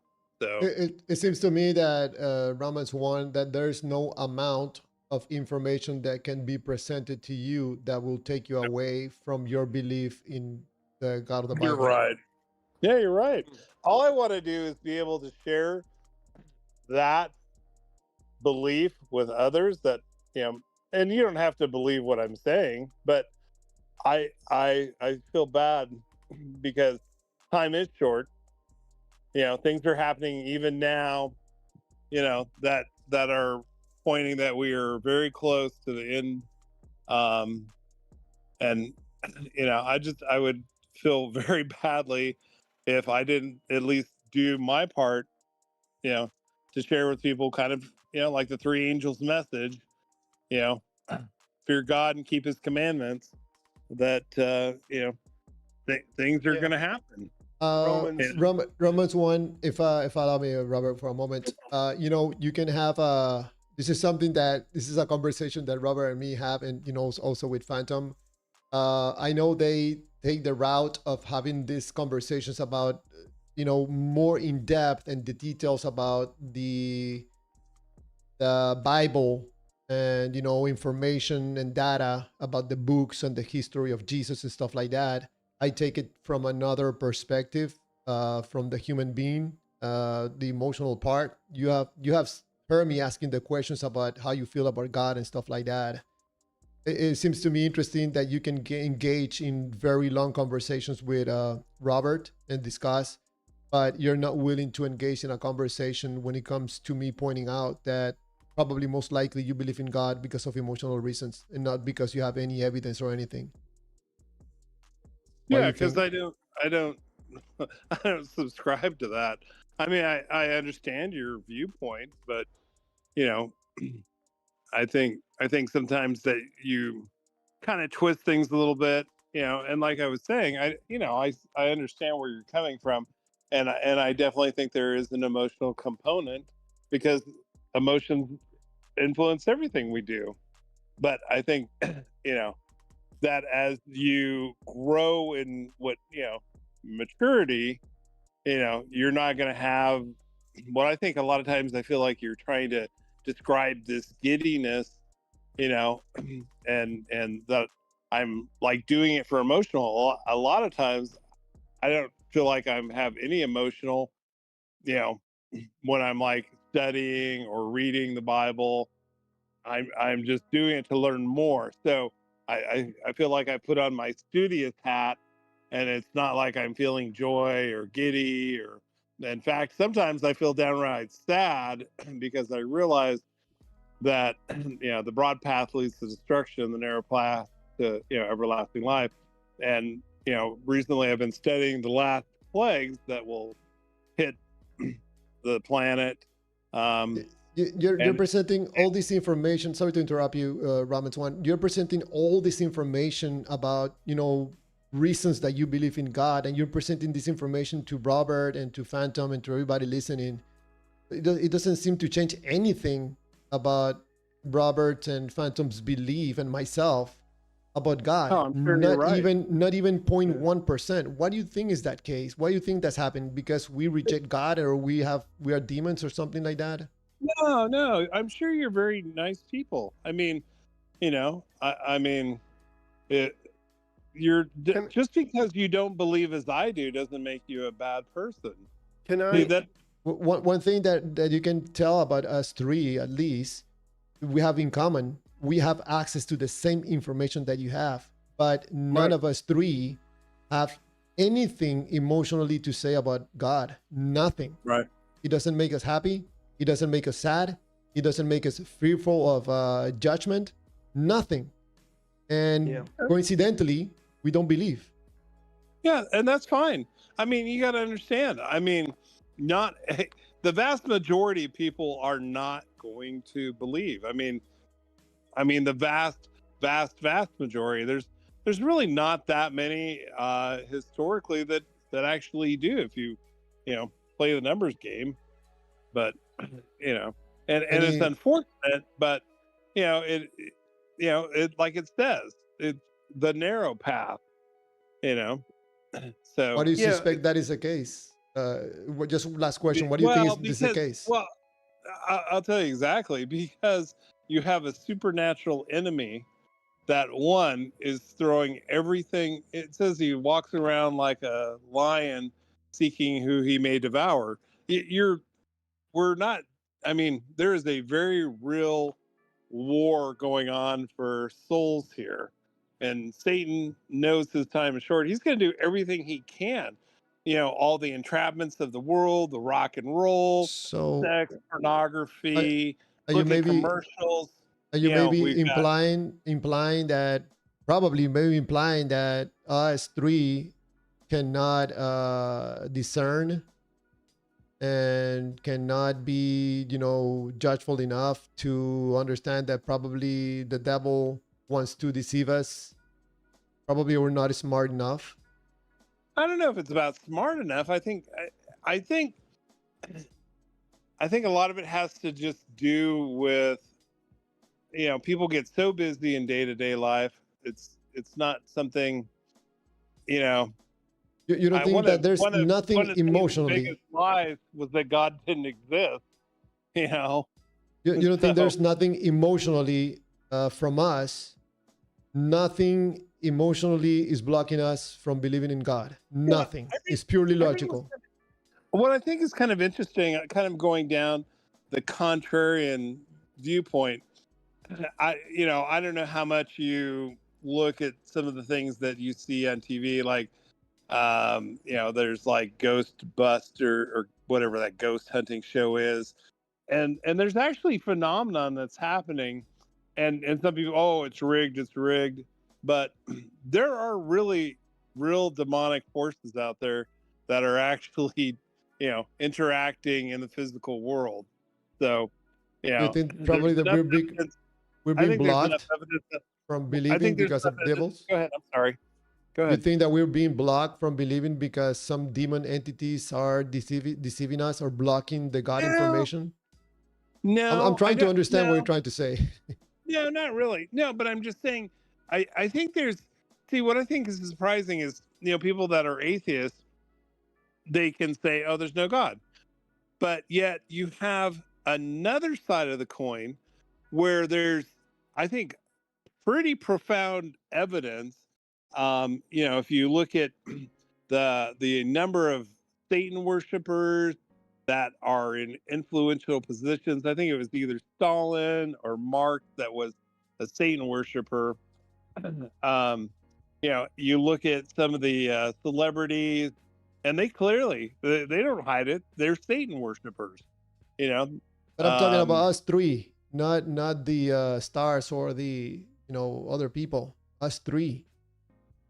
Oh, well, I'm just saying, but well, hear me out. What I'm getting at is I think that there's a lot of evidence that those people gain some advantage, and that's why they're doing what they're doing. You know what I'm saying? Why do you think that they're in an elevated position? Why do you think people like, what's his name? So elite people is controlling Phantom, what Robert and myself? No. Well, hear me out. I'm not concluded. What I'm saying is there's a lot of evidence, I believe, for Satanism, Satan worship. You've got the Church of Satan. Do you guys dismiss the other side, the evil side that we see? When we see people shooting people like Charlie Kirk or kids in a classroom, shooting little kids in the face. No, me, they exist, but let me just point out the power dynamic problem that you're having that I don't think you realize you have. You're saying that there's these satanic worshiper people, that they're in positions of power, but the vast majority of people who are in high power in politics in these United States are Christians, and they can't even make it to these positions of power without proclaiming that they're Christians. You take someone like Donald Trump, who has said that his favorite book is the Bible, and then he was asked to quote a verse, and he couldn't come up with one single verse. I know. Like this is a person that got in there under the auspice that that the Bible was his favorite book and that he was Christian. So when you say that people are elevated to these positions of power because they're satanic, like we don't see this at all. We see the exact opposite of this. So I don't know why it would be beneficial. Name someone that you think is in a position of power that is there because there's in some satanic church. Well, Robert, no, I think see see, I don't, when you say Trump, he might profess to be a Christian. I don't see that aspect in him. I wouldn't say so can you meet the task or no? Can you name someone that's in power that's in a satanic church? In a satanic church? Yeah. I think a lot of people that are currently, including, I just want one name. Trump. I wouldn't say you that. You think Trump is in a satanic church? No, but we know that he is in a affiliation with a organization that has its roots in that. Which is what? Knights Templar. Knights Templar. Knights Templar is a Christian organization. No. I mean, it has Christian ties. Whether you agree with those Christian ties or not, it does have Christian ties. It has ties to the faith that came from the bottomless pit. So you got to separate what is truly Christian and what is okay. Now this is a new true Scotsman argument. This is a different thing. Earlier you were seeing a satanic church, and now you're shifted to they look like Christians, but they're not true Christians. Is the argument you're now doing? Kind of. I mean, Robert, are you surprised? Not true. Well, you're kind of manipulating what I'm saying without letting me support that. And I was also talking about us three. Somebody says that they're a Christian means they actually have a true faith. No, we see a lot of people that come out and say that, oh, I'm Christian, but Romans 1, you yourself, I'm sorry to interrupt you. You took this conversation somewhere else, to the elite and government officials and stuff like that. I'm talking about us three. Right. It seems to me that you're trying to say that we are being deceived by some demons or something like that. I'm trying to understand. No, but I was pointing out that there is evil in this world. And given the evidence of evil, I don't understand why you would direct a counter force or a contrary, But like, do you notice that we have access to the same information that you have? I was a believer myself. I have my own Bible. I read the Bible. I have the same data that you have, but I'm not emotionally attached to God. Is that probably the reason why I don't believe? Well, you have to. So part of it is accepting. So, he says he stands at the door and knocks. So hear me out. It says he stands at the door and knocks, but that doesn't mean that you let him in. So as long as you don't shut that voice off, he'll continue to pursue you. Okay. But once you fear that and reject it enough, then, you're not going to hear that, basically small voice. Can I say something before you go, Javier? I was thinking about this earlier. We got on the tangent of the Satan thing, and I wanted to go down that road to see if you could name someone. I would say, well, for example. You've already tried, but you're making them in a satanic. Oh, so Billy Graham's in a satanic church? Okay. Well, no, Billy Graham's dead. I understand, but he was somebody in power that was deceiving millions.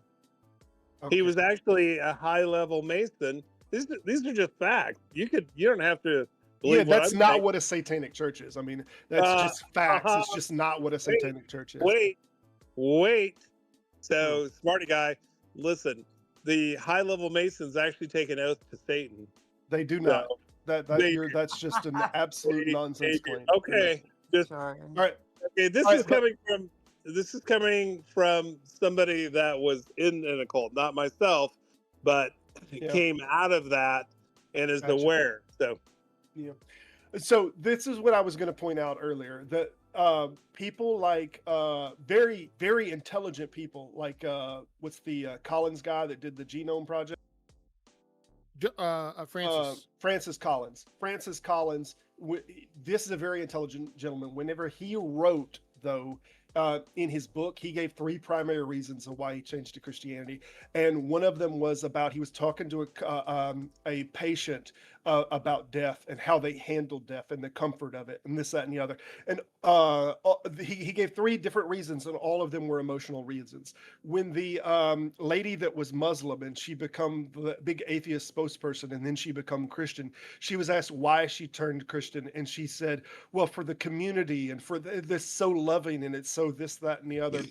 Like over and over, what we get is people make the position that they do these things and they defend it for logical reasons, but no one, and I stand by this, literally no one comes to this faith for purely logical reasons. They come to it for an emotional reason. They come to it at the altar, and they make this connection to Jesus, and they have this cathartic experience where they feel the weight lifted off of them, and they become a part of this relationship thing. And then after that emotional connection, then they begin to use all of the knowledge that they know to try to justify that this thing exists and it's real. But they didn't come to it for logical reasons. They came to it for emotional reasons, and then they justify it for logical reasons.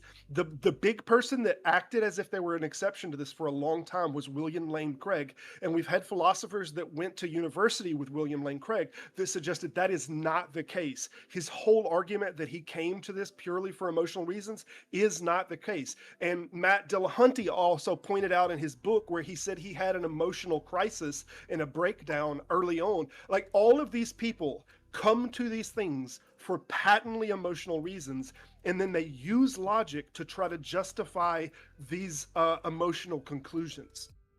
See, that's such an interesting point, because I was thinking along the same lines that the emotional part would be recognizing that you are a lost sinner and that you need deliverance from your sinful condition. That's pretty emotional once you come to that realization that you're lost. So yeah, I agree with you. I think that's really a poignant thing that you said.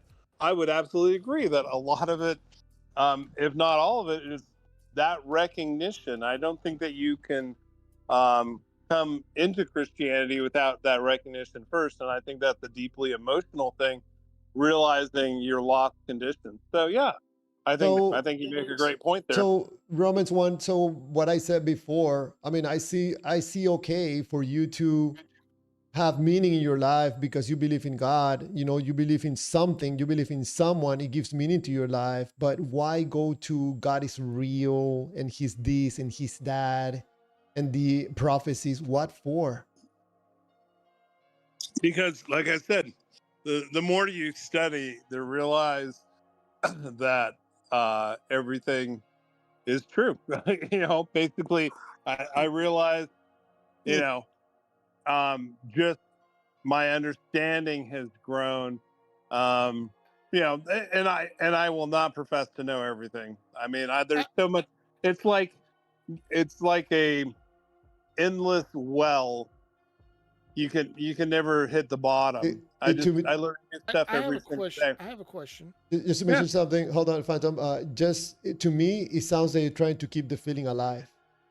Go ahead, Phantom. Okay, so something you just said sounds interesting to me. Were you always a believer, or did you convert at some point? No, no, I was never always. I basically came into the faith at a pretty young age. Okay. All right. Well, I can't really ask you the question. Tell us about it. But then I strayed.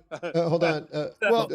Raquel, the question I was going to ask you, and I don't think you can because you weren't like, I don't know what age you were, but if you were at a young age, you wouldn't really, this question wouldn't really apply to you. I was going to ask, before you were a Christian, would you have found, say, the prophecies convincing or even credible as prophecies? Oh, I see what you're saying. Well, he was a child, so yeah. Yeah, I was a child, so actually, yes. I it's only probably been the last 2.5, 3 years that I've really been studying a lot of prophecy and realizing where we are prophetically in time. That it kind of was like a wake-up call. I'm like, wow, you know, Yeah, all yeah. time. I have no doubt that you're finding these very, very convincing. I was questioning, like, if you'd had an experience of being uh, more developmentally along mentally, and had, if you could compare that to now, but you just, that's not been your path, Right. so I don't think you can do that. Yeah. No, I Yeah. appreciate. Yeah, no, good Raquel, question. you want to ask something, Raquel?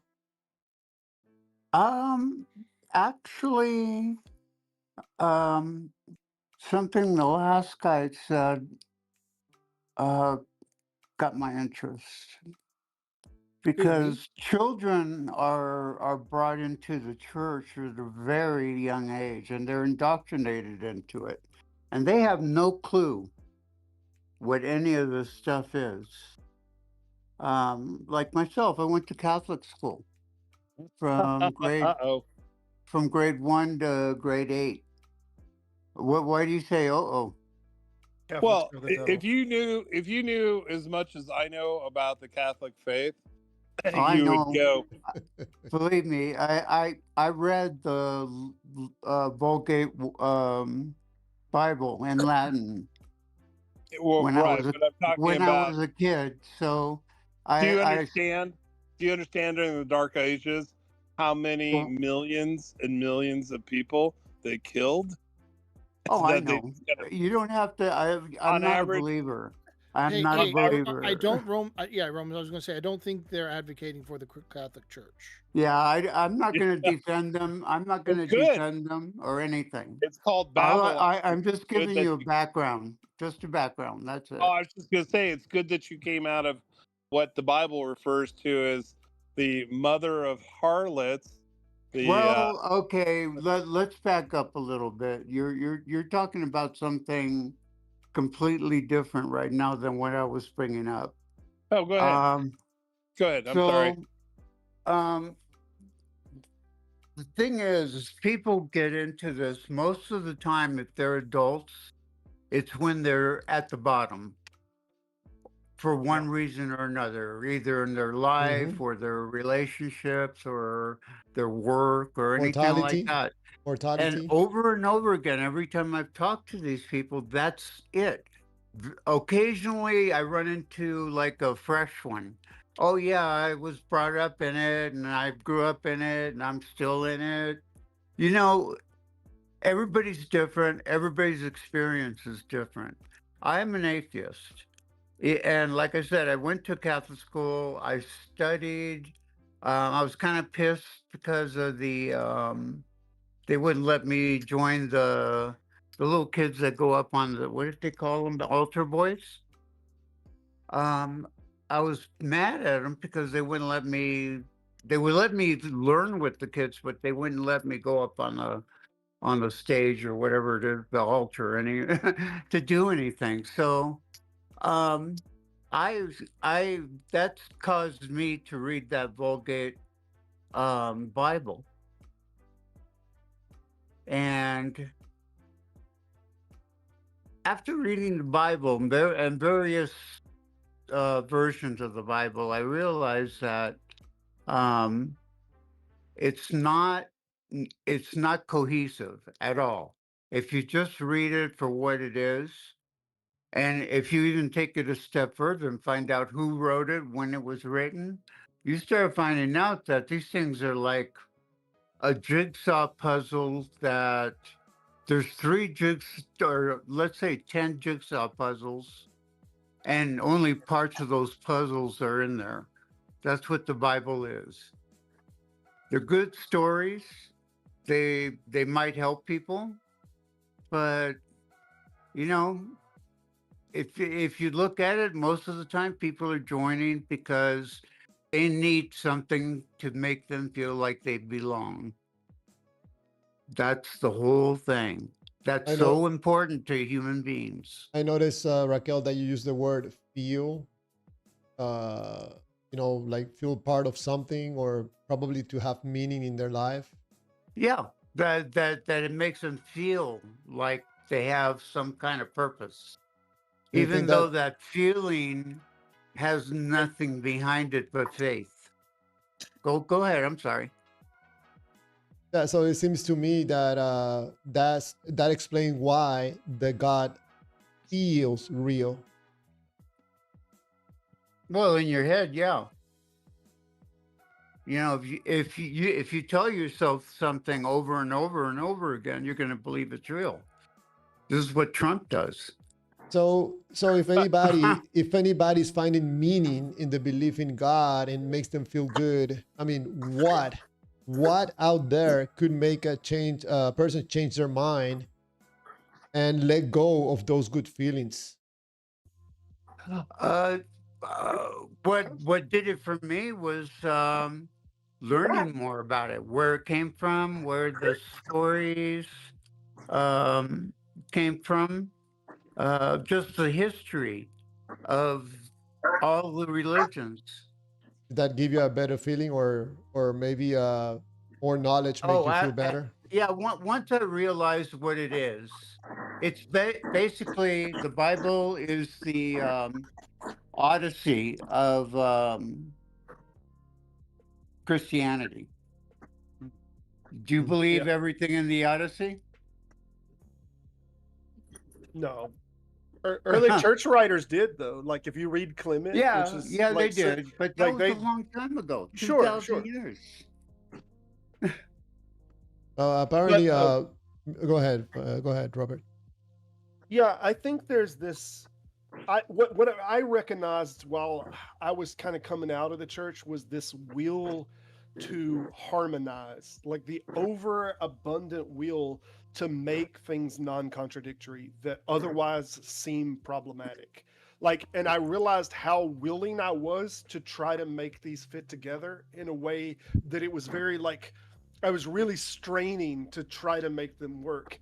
And sometimes you have to create physical objects. I'll give you a primary example the church does all the time. There's two texts of the death of somebody's Romans, you have some background noise.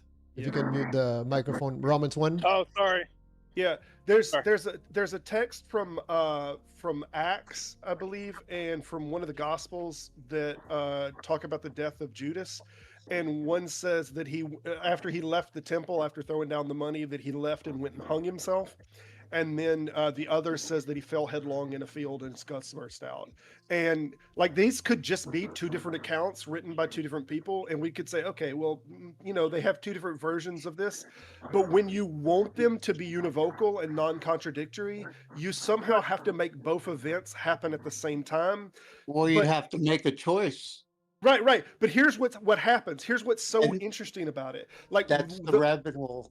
right, the text that says that he left the temple, he was in the city when he left the temple. He could have hung himself literally anywhere. If you're just reading that text by itself, he could have hung himself on a pole. He could have went back to the end that he was staying in and hung himself there.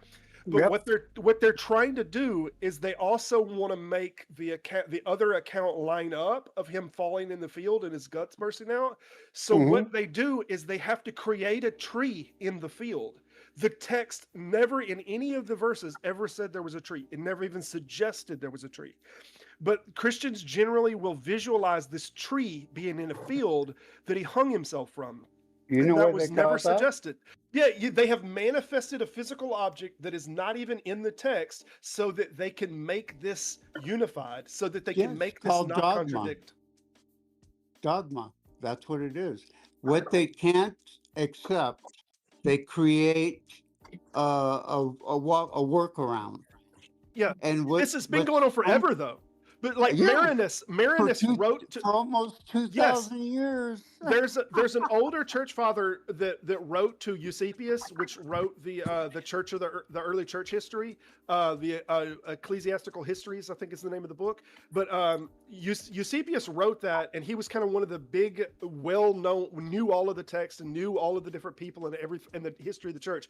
But Marinus wrote to him and was asking how does he harmonize the resurrection of Jesus? Did it happen on the third day or after the third day? And he was fighting between Matthew and Mark's ending. right? And Eusebius basically says, don't disregard Mark. Don't even worry about it, because in all of the oldest versions, the long ending of Mark isn't even there. So let's just go with Matthew's. But this shows you that people were trying to make the versions non-contradictory, and they were trying to make them work together forever. I mean, since this started, they've been trying to no contradictions. And that's the reason why they're doing it, is because there isn't any connections. They're just stories. And they're stories from various points in history. If some of them are just word of mouth stories, you know, Grandpa told me this story, so now I'm going to tell you the story, and you tell it to your kids. And guess what happens when you do that? Get emotionally attached. Yep, you get emotionally attached, and the stories change slightly, but after 2,000 years, that's a lot of changes. It reminds me of that movie Never Ending Story, where the boy is hollering at the book, and he's hollering, "No, why would you do that?" After he read this thing in the story. Like, he's very emotionally invested in this. But this is a story, obviously, that's written for children to show that books and stories can come alive. And I think this is a story. Religions are stories that have truly come alive for people, in a way that they think they're absolutely real. Yeah, in the early Iron Age, those stories were from the Bronze Age, and they weren't written down until the Iron Age, because they didn't have a language. They had a spoken language, but they didn't have a written language. The Israelites, or the Jews, they didn't have a written language until about 10 BCE, so 1000 BCE.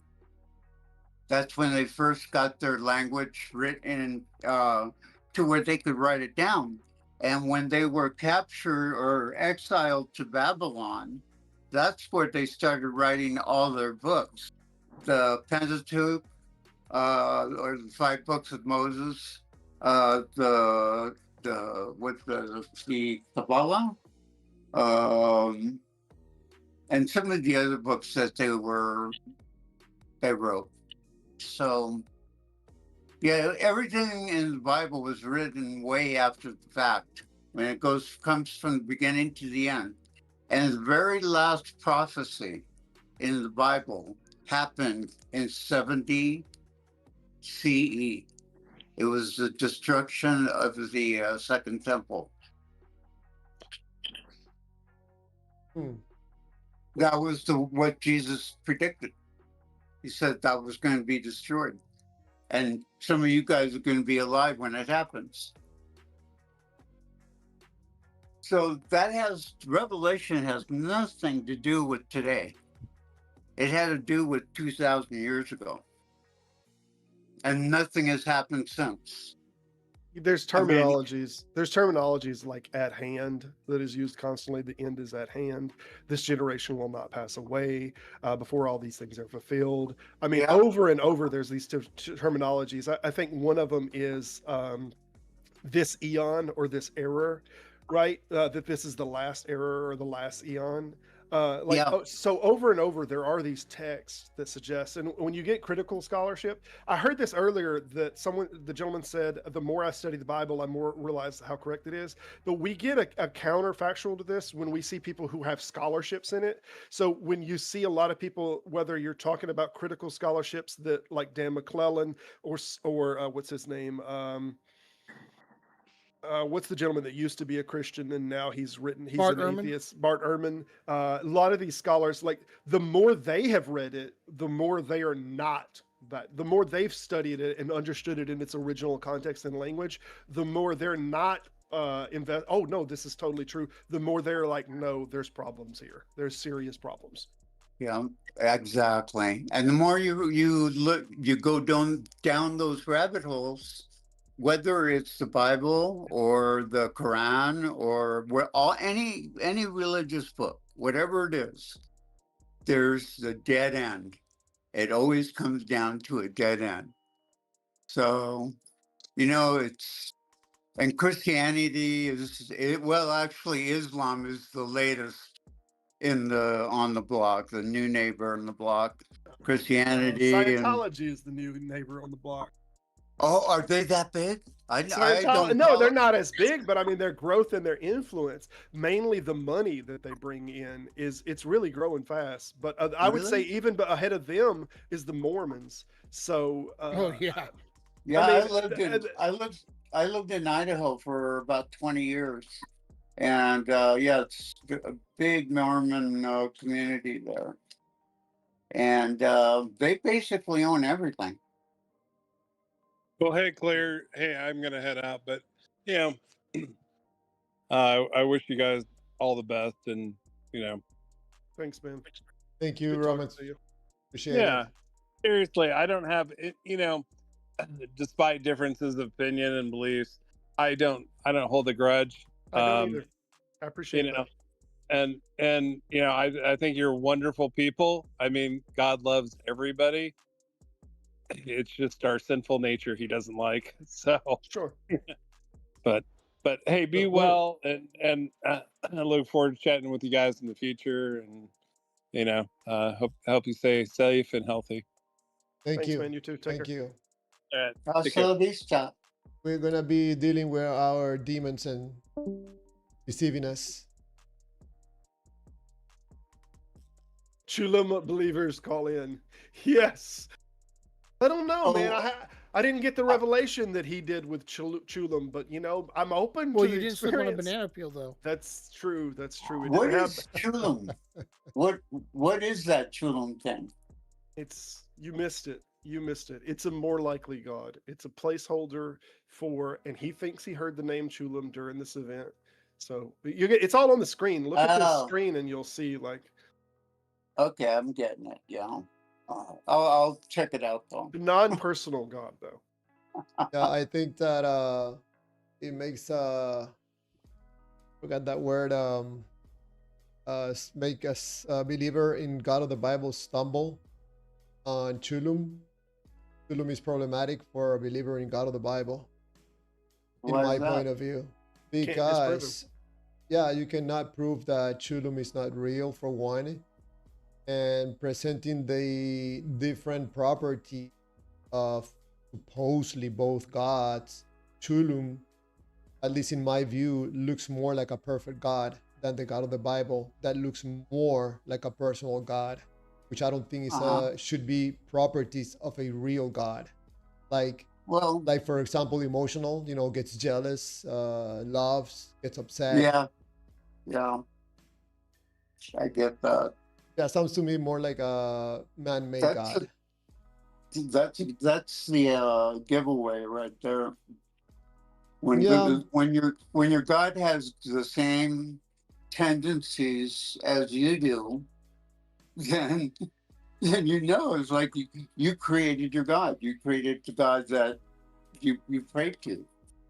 He gets jealous, he gets mad, he loses sometimes. He gets jealous of other gods, and that's a big giveaway right there. It's like if you are the only God and you're that intelligent, because basically that's what everybody says, even though it doesn't say it in the Bible. Where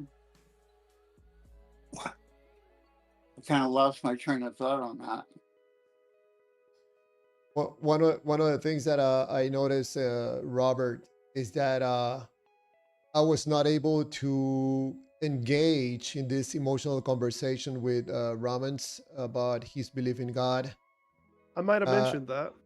yeah, and I also noticed that not even whatever information you present to him, which to me sounds like very clear, he's not willing, even though he's engaging in more in that type of conversation. I mean, there's absolutely no way to convince him otherwise.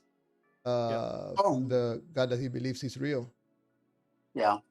So no Well, luck, no luck that's my way, emotionally talking, and still no luck. The logical part, talking about trying to explain to him the details. mhm. Yeah. Well, one thing you got to understand is you never can predict what's going to wake someone up. Like that's just one of those This things. is true. Like which button to press that is gonna crack. Resonate. Mhm. Yeah. Well, if that But happens, the ones that will be the ones that will take the information they got and then go look it up. And when they find out that information for themselves, that's when the change happens. But have you They're guys they're seeing it with their own eyes. They're not hearing it from strangers on the internet. mhm. but have you ever experienced anyone coming back to you like, whoa, I never thought of that way, and probably a few days later, it's like you have been doubting. Have you ever experienced that with anyone Yeah. in your No, conversations? no, Yeah. usually Christians, believers, no matter what religion, usually don't come back and talk to me. You're threatening their emotional. Well, I make them think. I make them There's think about instead of looking at things by the way other people are telling you to look at them, I'm telling them just look at it and take it for what it is. And you'll see that almost all the things that you believe about the Bible aren't in there. And there's contradictions because this is a very old book and all the stories in there are from different times, yeah. different places, different people. It's not going to connect. There's very little that's going to connect in that book. It's kind of like the remember in the newspapers they had the funny pages on Sunday. There's like hmm 2 or 3 pages of funnies, cartoons and comics and stuff. Yep. That's what kind of like what the Bible is. It's all these stories in there, and they're all different stories done by different people. They all look different. They all mean different things, but they're all comics. You get my drift? Yeah. Mm. I'll say this: there is with in the Old Testament, with an exception to maybe two books, um, there is a theme that you can find, and that's that God is pro-Israel, like that Israel Oh is yeah. like His chosen group. Oh, But 100%.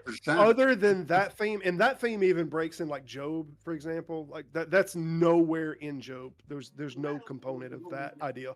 So that even breaks in some books, but for the most part, that's the only through idea inside of the Old Testament. And that only single thread that holds through the Well, entire Old Testament, hold on, breaks immediately in the New Testament. And it's like, oh yeah, you can be drafted into the vine now. Like it's not just his chosen people Yeah. anymore. there are points where God is not pro-Israel, and that's when they worship false gods. And then One he's more, like, "Oh yeah, a I'm going to word let the on that. Philistines come take over for a while because you're not following me." Exactly. But did you know that the Israelites had more than one God? Oh If yeah, you I knew read that. the Bible, they're like they changed houses here and there as the story went on. And then talking about the Israelites, the entire Old Testament is about them. The Hebrews, the Israelites, the Jews. Yeah. That's what it's all about. The New Testament is mostly about the Jews until like about where Paul comes in after Jesus dies, and Paul comes in. It's all about the Rome and Greece. It's not Mhm. about the Jews anymore. Well, to be clear on the dating, I think these are two separate writings that are going on, but I think most scholarship thinks that Paul's writings are earlier. So they think that Paul's writings is before Matthew. Yeah, Oh. Paul's writings Before are the Mark, yeah. are the earliest writings. And you see, well, so what you have in I think it's in First Corinthians, you have a Greek word that actually means buried. It means covered with dirt. I mean, it literally means buried is the best translation. So it says that Jesus was buried and then resurrected, and then in a totally separate story, and that comes later, Mark says he was in a tomb. And there's a Yeah. transition. There's a transition that happens as time goes on, that it gets added to the later and later, like scholarship dates these books. So the first one is Paul's Corinthians. It says that he was buried. Mark has him in a tomb. Matthew and Luke has, I can't remember which one had the tomb sealed. There were seals on the door. And then by the time we get to John, John has guards outside of the door. And then we get texts that weren't accepted in the canon, that were written a little later after that, like the Gospel of Peter, that has the cross walked out behind Jesus, right? And testified also. And that Jesus was a giant and his head went into the clouds. So the story is growing like a tiny fish that is becoming a whale, like with every retelling. The oldest one, he's buried. Literally, the word means covered with dirt. And then it's transitioning all the way to what was the one where the guy that carries Christopher, the giant Christopher, carried the body of Jesus? No, that was. This is a something else. non-canonical. It's a non-canonical, but it's another one of the giant carried the body of Jesus. His name is Christopher, and I think the name literally means Christ carrier. Right. Yeah. So Yeah, it's a fake one. Yeah, the Saint Christopher. He's a patron saint of travelers. no, this was a story that happened supposedly in the time of Christ, that a giant carried the body of Christ, but it's Yeah. it's from one of what that we call the apocryphal text. Oh, okay. Some of these messages that Diva is writing out, Javier, personal experience with us receiving the Holy Spirit at a specific moment in time is very hard to ignore. Remember, God make himself known to those who genuinely repent and trust alone in the true Jesus Christ of the Bible for his salvation. I completely. Go ahead, Javier. Yeah, Diva, and he ends. I'm a witness to this. The amazing miracle happened to me exactly January 1st. Diva, I don't comprehend how can anyone, act in a way so selfish. Right now, you're telling me this, and the first thing that comes to my mind is the children that were buried alive in Venezuela. They didn't get apparently their miracle. They didn't get to feel good like you did. Yeah. This is one of the big dangers and problems that believing in God's present to human beings. It makes you act in ways that are very disconnected from reality of this life. There's people suffering right now, and you're throwing your God in their faces like, look, my God loves me, but he doesn't love you. I think it's out of touch. I don't know. I think it's time to have a conversation with the mirror and probably ask yourself if this God is making you a selfish person when you are probably a good person, but it's making you act in ways and things in ways that are not in accordance to reality and the reality of people around the world right now. So let me tell you why that for me doesn't carry any weight whatsoever. The personal experience one is because of all of the different religions that we have literature from that was not destroyed during the book burnings there, we have all of these other religions that when they pray to their God, they feel their God. They feel the spirit of their God. We have the Oracle of Delphi. They felt the spirit of Apollo come into them, and they witnessed that they could feel Apollo's spirit. We have this that happens with the wine god. I'm trying to think of the name of the damn wine god. Dionysus. Right. So Dionysus, the spirit of Dionysus come into them and they felt empowered and they felt stronger. So what happens is when we point all of these other religions out, that when they were praying to their God and they were thinking on their God, what happens is you get this, yeah, but that was the devil. So then those religions would say the same thing of your religion. Right. But what's happening is people are praying and thinking about their God, and then they feel a cathartic experience, or they feel this experience like that they felt the spirit of the God that they were praying to. And they use that as validation that God is real. What theists do in all camps is they use a discreditor to say, yeah, but their feeling was a false feeling, an imitation of my feeling, and it was a demon, basically. But then this means, like, so now we're just trusting you over them, that yours was the real God and theirs was the demon, rather than yours was the demon and theirs was the real God, right? It's just, this is the problem with this. I felt God. All of the religions have felt their God. So basically, what you're saying, if The my outsider understanding is test. correct, is that probably Diva right now is being controlled by a demon? No, I didn't say Could that. be. No, I'm just I mean, kidding. those religions might make that claim. Obviously, I think like Muslims would absolutely make that claim that the demon has some demons have come into them.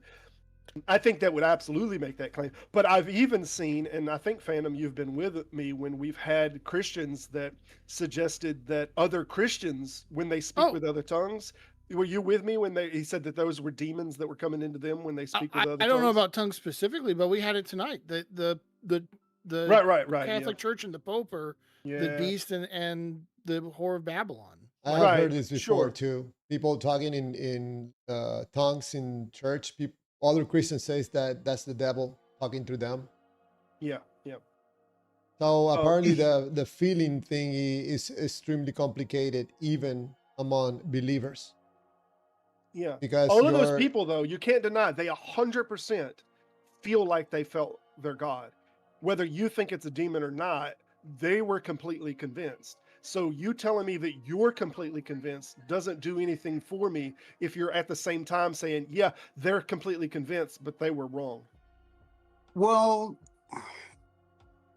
realistically, people, when they get emotionally attached to something, strongly attached to something, they tend emotions.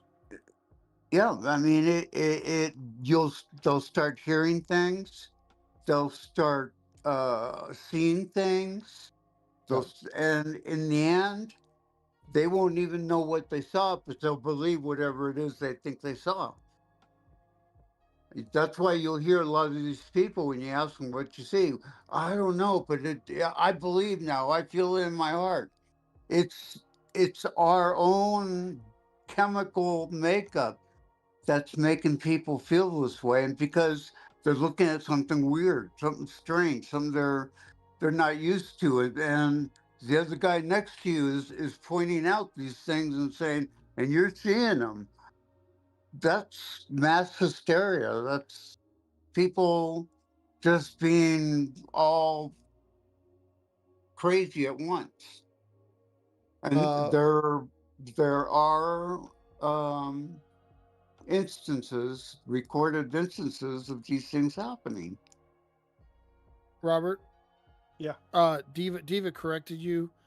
Apparently there is a difference with Christianity because what they do is they feel their God in real time.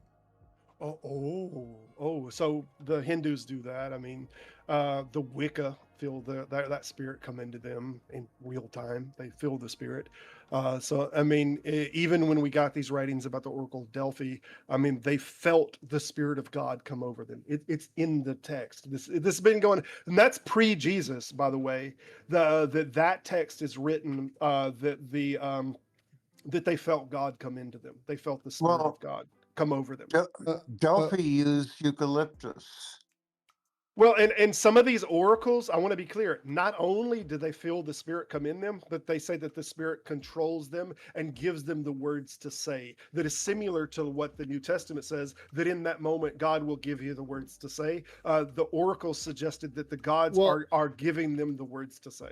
Also, the oracles of Delphi, like they did prophecies too. Yeah. Yeah, absolutely. Well, Like- Alexander went to him. Yeah. But I mean, one it seems pretty legit to me.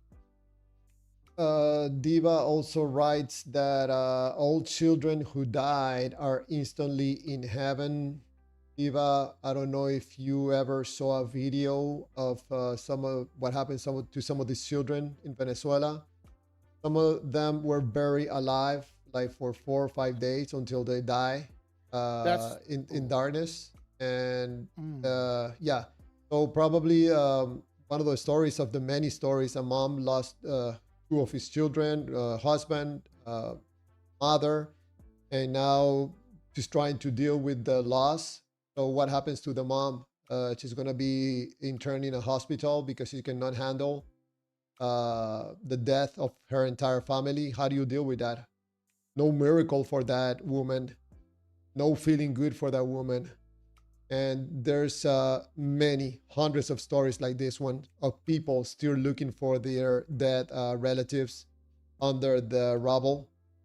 No feeling good for them from the God. So I don't know. In my point of view, it's shameful that anybody will be celebrating someone's death as something, to celebrate because they're gonna be with God, and everything else about the situation.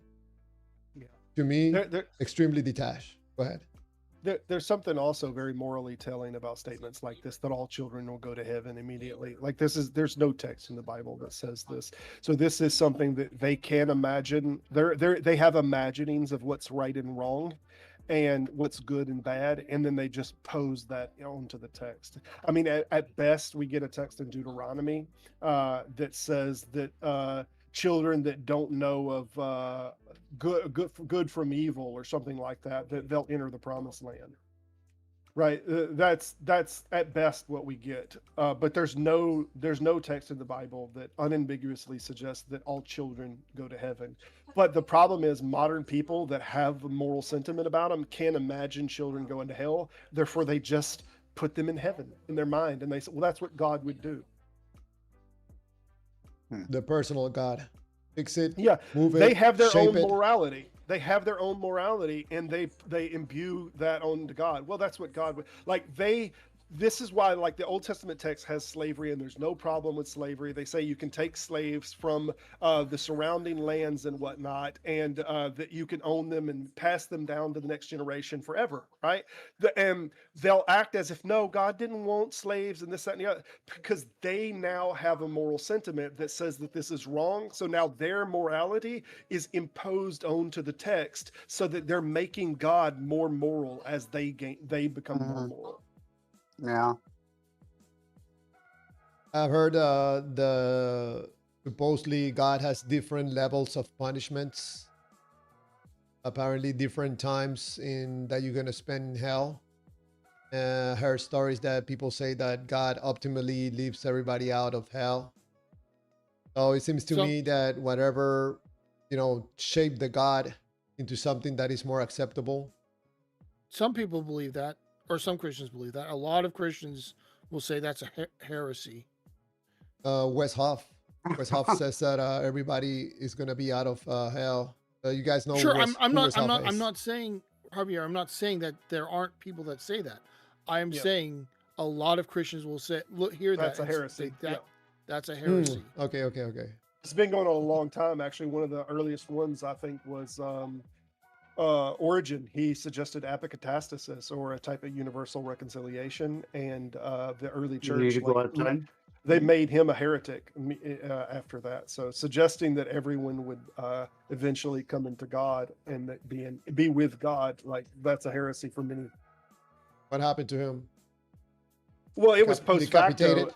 No. He was a part of the early church. So it was like after the church became more established and more orthodox, he was already dead.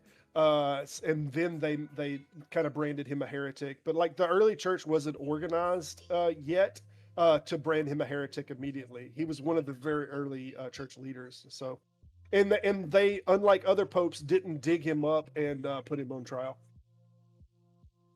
Big deal 9898. Just in case there's another live stream, another stream, I'm sorry, it's horizontal. There's more people on the chat wanna join the horizontal. Also Brent A. Oh, Brente's a good person. I like Brente. Yeah, I'm trying to focus more on the horizontal. Diva, if you can stay on the horizontal, that'll be better. I was asking some questions to Robert. When King David talks about his dead infant child, he states he will go to him in heaven. And Jesus Christ said the kingdom of God is of children. I don't think David says he'll see him in heaven. Let me look that up.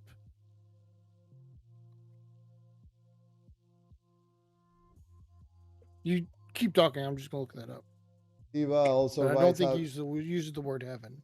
Javier, we all live in It a might be fallen prophesied or world. Eventually, everyone will die early or suddenly based on others' free will's decision. Yeah. You're referring to it just says afterlife. It doesn't say heaven. Yeah, there's a text also in 2 Samuel that says, "I shall go to him, but he will not return to me." Yeah. Yeah. I mean, a lot of this is they can't imagine him anything but going to heaven. But speaking of David, since we're talking about David did have a child called Beli something, which was actually named after Baal. Wanted to point that out. Also, Solomon actually had a idol built on a mountain to another god. So it's very likely that these characters that they've reimagined worships the Yahweh God was probably worshiping different gods. Oh yeah. I mean, it seems to me pretty obvious that it turned to monotheism during the Babylonian exile. Yeah, it made a large shift towards, but I think that it lingered for a while after that. But yeah, after the Babylonian exile, there seems to have been a large shift towards a one God character. But I mean, like even the Psalms, which was written older than that suggests that among the panel of gods, that their God Yahweh should be ahead. I don't think it used Yahweh. It used another word, but that they should be the head of the gods, like of the pantheon. Mm-hmm. I think it's in Psalms 82 or somewhere in there. Yeah, but like if you look at Judges, like there's other gods all over the place in Judges. Right. And there's no indication that they're not like actual real gods. It's just Yahweh's stronger as long as the opposing army doesn't have iron chariots.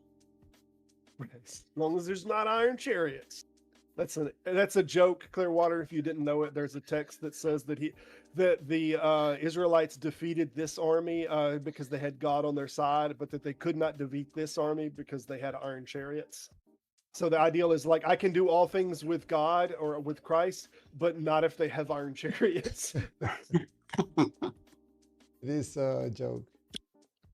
Yeah, it's a joke. Diva, Javier, Jesus also says, unless you become as a little child, you will in no way enter heaven or his kingdom. Yeah, that's in the New Testament, though. Yeah, the Mormons have a book. I want to say it's Moroni, which is the only one that I know of that explicitly suggests a specific age. I think it says something like 12 or 13. I want to say it's in the book of Moroni, but it might be in another one of their books that gives basically, if you die before this age, you'll go to heaven.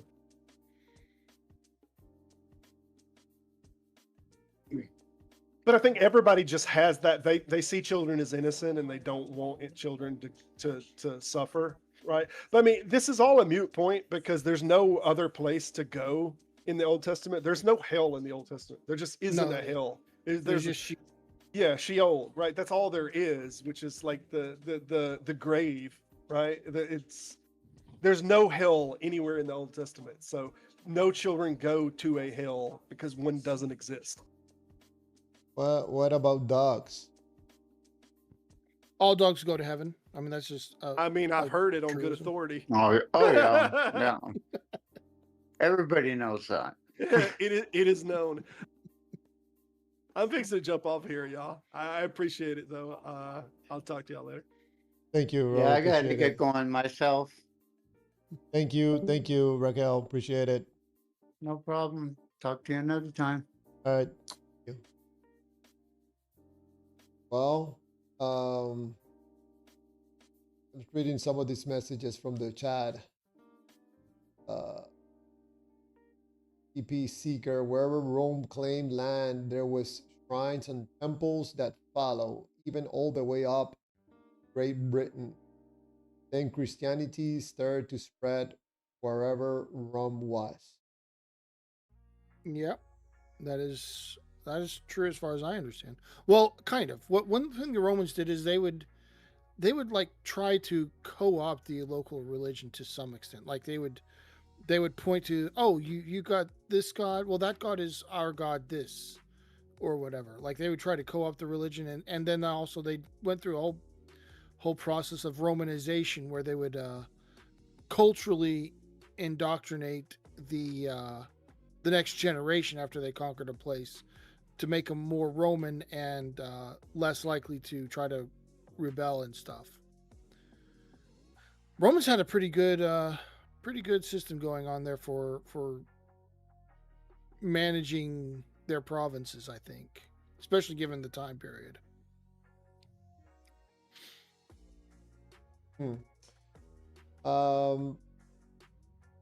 Yeah, Diva keeps talking about the children in heaven. Yeah, I mean, I get it. He's got his beliefs, and it's hard to like. It's hard to think that maybe something you find morally reprehensible would be something that you think the most good being in the universe would do. So I mean, it makes sense that he would find that a problem and deny that that's actually what happens. Luke 18:16, but Jesus called the children to him and said, let the children come to me and do not hinder them, for the kingdom of God belongs to such as these. And this is from the New King James Version, which I know that Diva likes a lot. Yeah, he does. Scripture. Well, it's almost 15 minutes until we'll finish the live stream. You can ask your questions. Thank you, TP Seeker. Nice conversations, clear waters. It's not entirely thanks to me. Thanks to Phantom, Robert, also Ramans that participated in the conversation, and of course Raquel, which gave very interesting input. Yeah, also, I liked having her on. Yeah, first time Raquel participates, and that was interesting. Yes, also seems to have a lot of knowledge about the Bible. Probably for being in the religion of Catholicism for it was children. Wow. The simple mind of a child, free or pay, which one is better for your life? I don't really understand the question. Free or pay what? What am I getting if I pay? What am I getting if I do free? I can't. I mean, probably from without knowing what I'm getting, I can't answer which one is better for my life. It sounds like a deepity to me. You know, I find it interesting that while Raquel was talking, and also Brahmans was, you know, we were all having the conversation. I noticed that Brahmans didn't want to get in the conversation about feelings. He rejects it entirely. At Hmm. least in my experience, I noticed that from believers, they don't even want to get close to having a conversation about their feelings, and they're going to reject anything. And even if I ask questions, like for example, how do you feel about this? They say, well, I feel the instruction of God. Yeah, but how do you feel? Yeah, I feel the guidance of God. They know what's going on. They know what we're trying to get to, and they will try to escape or, reroute the conversation to something else. And some of the tactics that I noticed that some believers do is that they fill you up with information to the point that you forget what was even the initial question. So Hmm. yeah, so I noticed that when you're trying to get to the core of everything, they consciously or unconsciously, most believers, not everybody, they can tell where the conversation is going to go and they don't want to go there because being exposed that you are after God because of the emotional benefits and not because of God, I mean, could break a person. Um, Most believers, like Raquel was saying, a lot of people depend emotionally for their belief in God. It's what they Sure. give meaning to their life, all levels, at all levels. So if you even try to take away something that they appreciate or depend so much, I mean, that explains why lots of believers will get upset and they will even attack you or try to offend you because it's not the offending the God, it's offending them because you're trying to take away their best toy or whatever, the biggest thing that makes the person have meaning in their life, and you're trying to break that apart or take it away from them. Well, yeah. I mean, the human psyche has like defense mechanisms against exactly what you're talking about, um, because it is dangerous for us to uh, lose meaning, and so like there's a lot of biology goes into protecting those core values because it's so dangerous when you lose those. Um, and and so it makes sense to me that that would be something that happens. I don't know. I I still not agree completely or disagree with Robert about trying to take the conversation to the emotional part of the believer. Mm-hmm. I don't think that Robert make any headway with Ramans when he went to the logical details way of the Sure. conversation, and myself either. None of us were able to make any headway probably with Ramans. Not that we're trying to make any headway with him, but in the conversations that we are taking different approaches to try to get to the core of why Ramans believe in the God of the Bible. I mean, he's not giving anything. He even said that whatever Robert would say or anybody will say, he's not going to change his mind. Yeah. I mean, I what I think is happens is it is hard to imagine changing your beliefs because you believe what you right now you believe is true. And so it's hard to say, especially if you've never had like a major like change in your core beliefs. If you've never experienced that, it's hard to imagine that you could be wrong about those. And so when someone's never experienced that goes and says, "There's no way I am wrong. I just know too much." To me it seems like more of a lack of experience than than anything else. And uh and I mean that's no problem for me. I mean, like, people have different experiences, different paths in life. So saying saying that someone just hasn't. I mean, there's lots of experiences I've never had, but that is one that I have had. And so I now realize going forward, because I've experienced that, you know what, there's still no guarantee that I'm right. I still could be wrong, and I could still find that something else convinces me that that thing is true.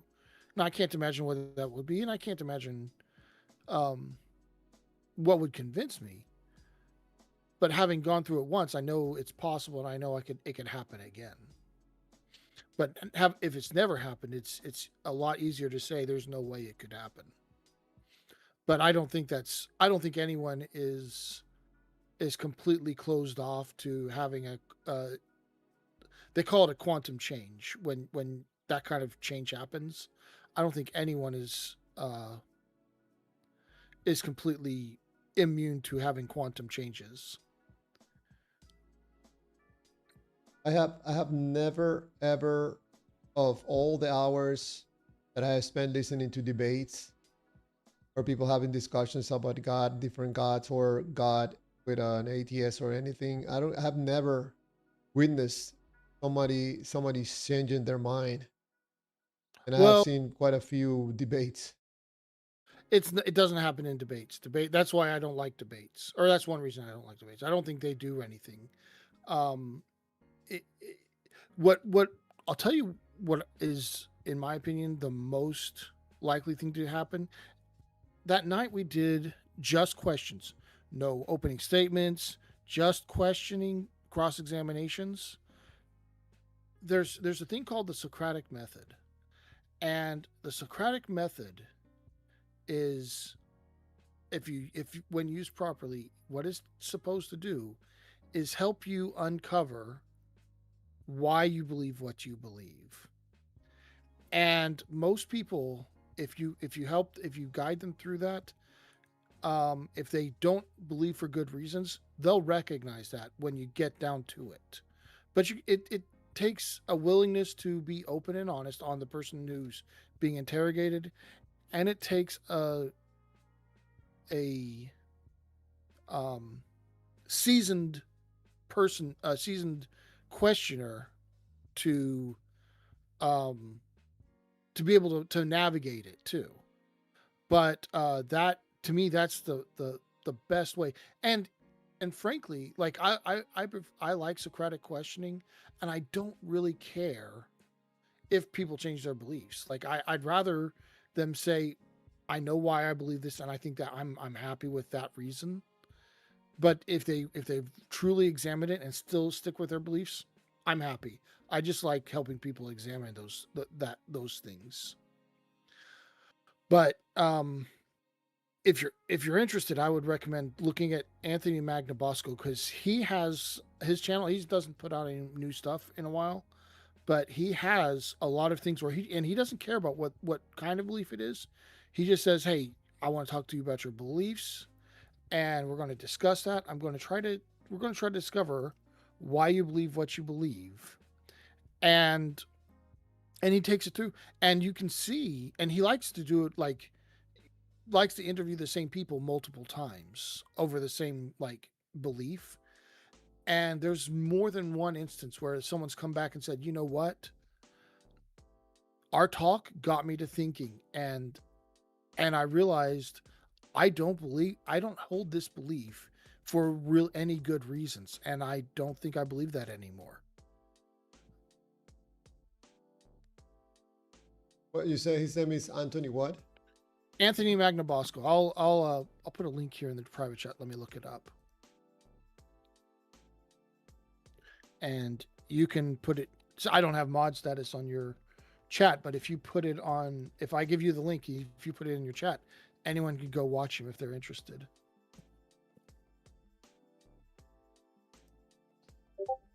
And there you go. It's in the side chat here in the channel.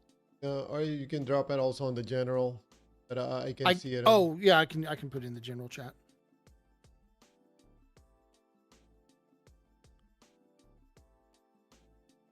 Oh, okay. Anthony Magnabosco. Yeah. All right. But yeah, he's got some, and he's even got some like ones where he's like kind of analyzing his interviews and saying, you know, I should have made this question instead of the question I gave or something. Like he's got a lot of good stuff, and there's a lot of resources for his method if you were interested in learning more about it. Yeah, definitely. I'm gonna check his videos, some of his videos.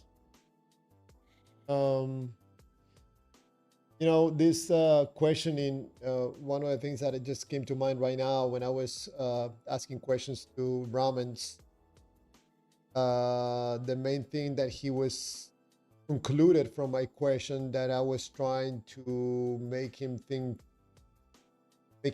say things that he didn't say. But I noticed that the first time that I was asking him questions, he was really putting the effort to avoid answering the questions when he noticed where the conversation was going. Yeah. Yeah, when he noticed that the conversation was coming back to him and had the way he felt, that's when he started rejecting the questions or trying to answer the questions in another way. I don't know. I probably naively, I would like to see changes in the world. Just probably at least the way we have conversations about beliefs. Because I think we have to grab a different way on how we think about things, you know, like questioning things.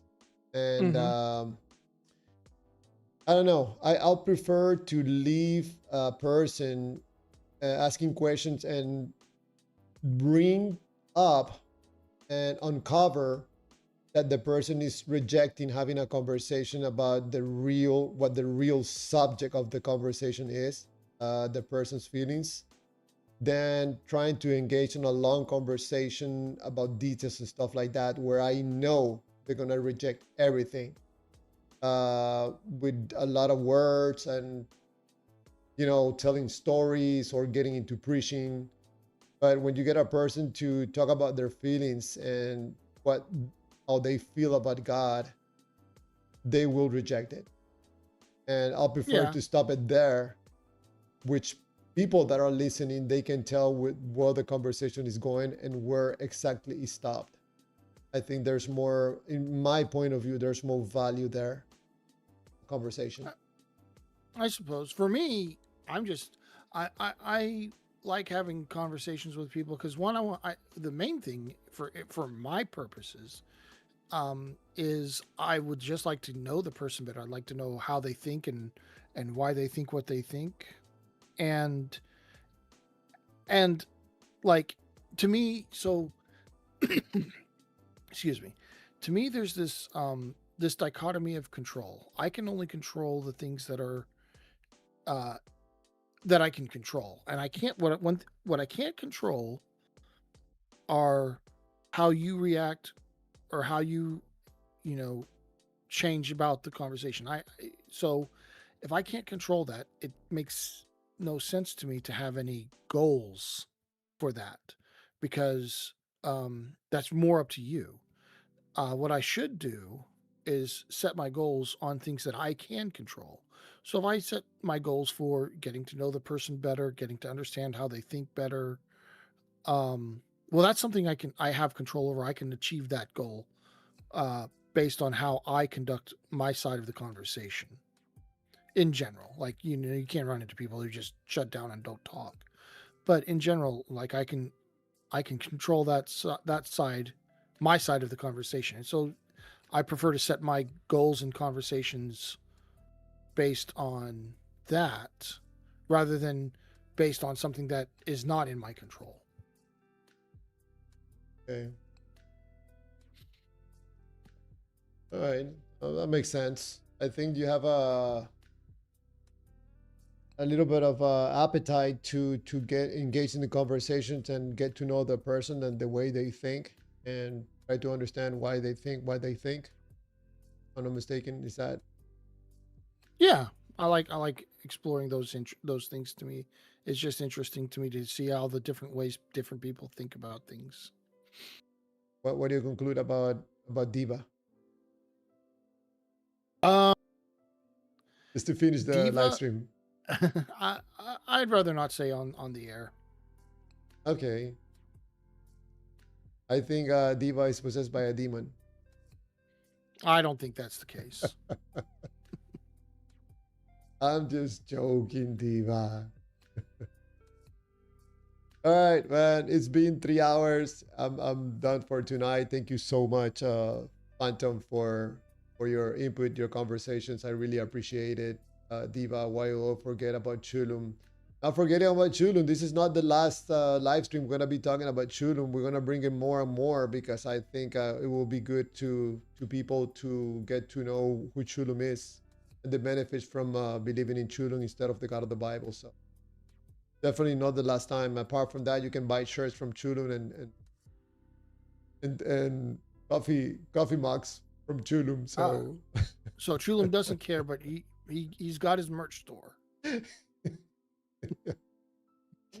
And I find that hilarious. But anyways, thank you so much, Phantom. Appreciate it, and thank you everybody on the live stream. This is it for tonight. See you back again tomorrow night with another interesting topic. And thank you for everybody for subscribing to the channel and for the likes. Thank you so much. Have a great night.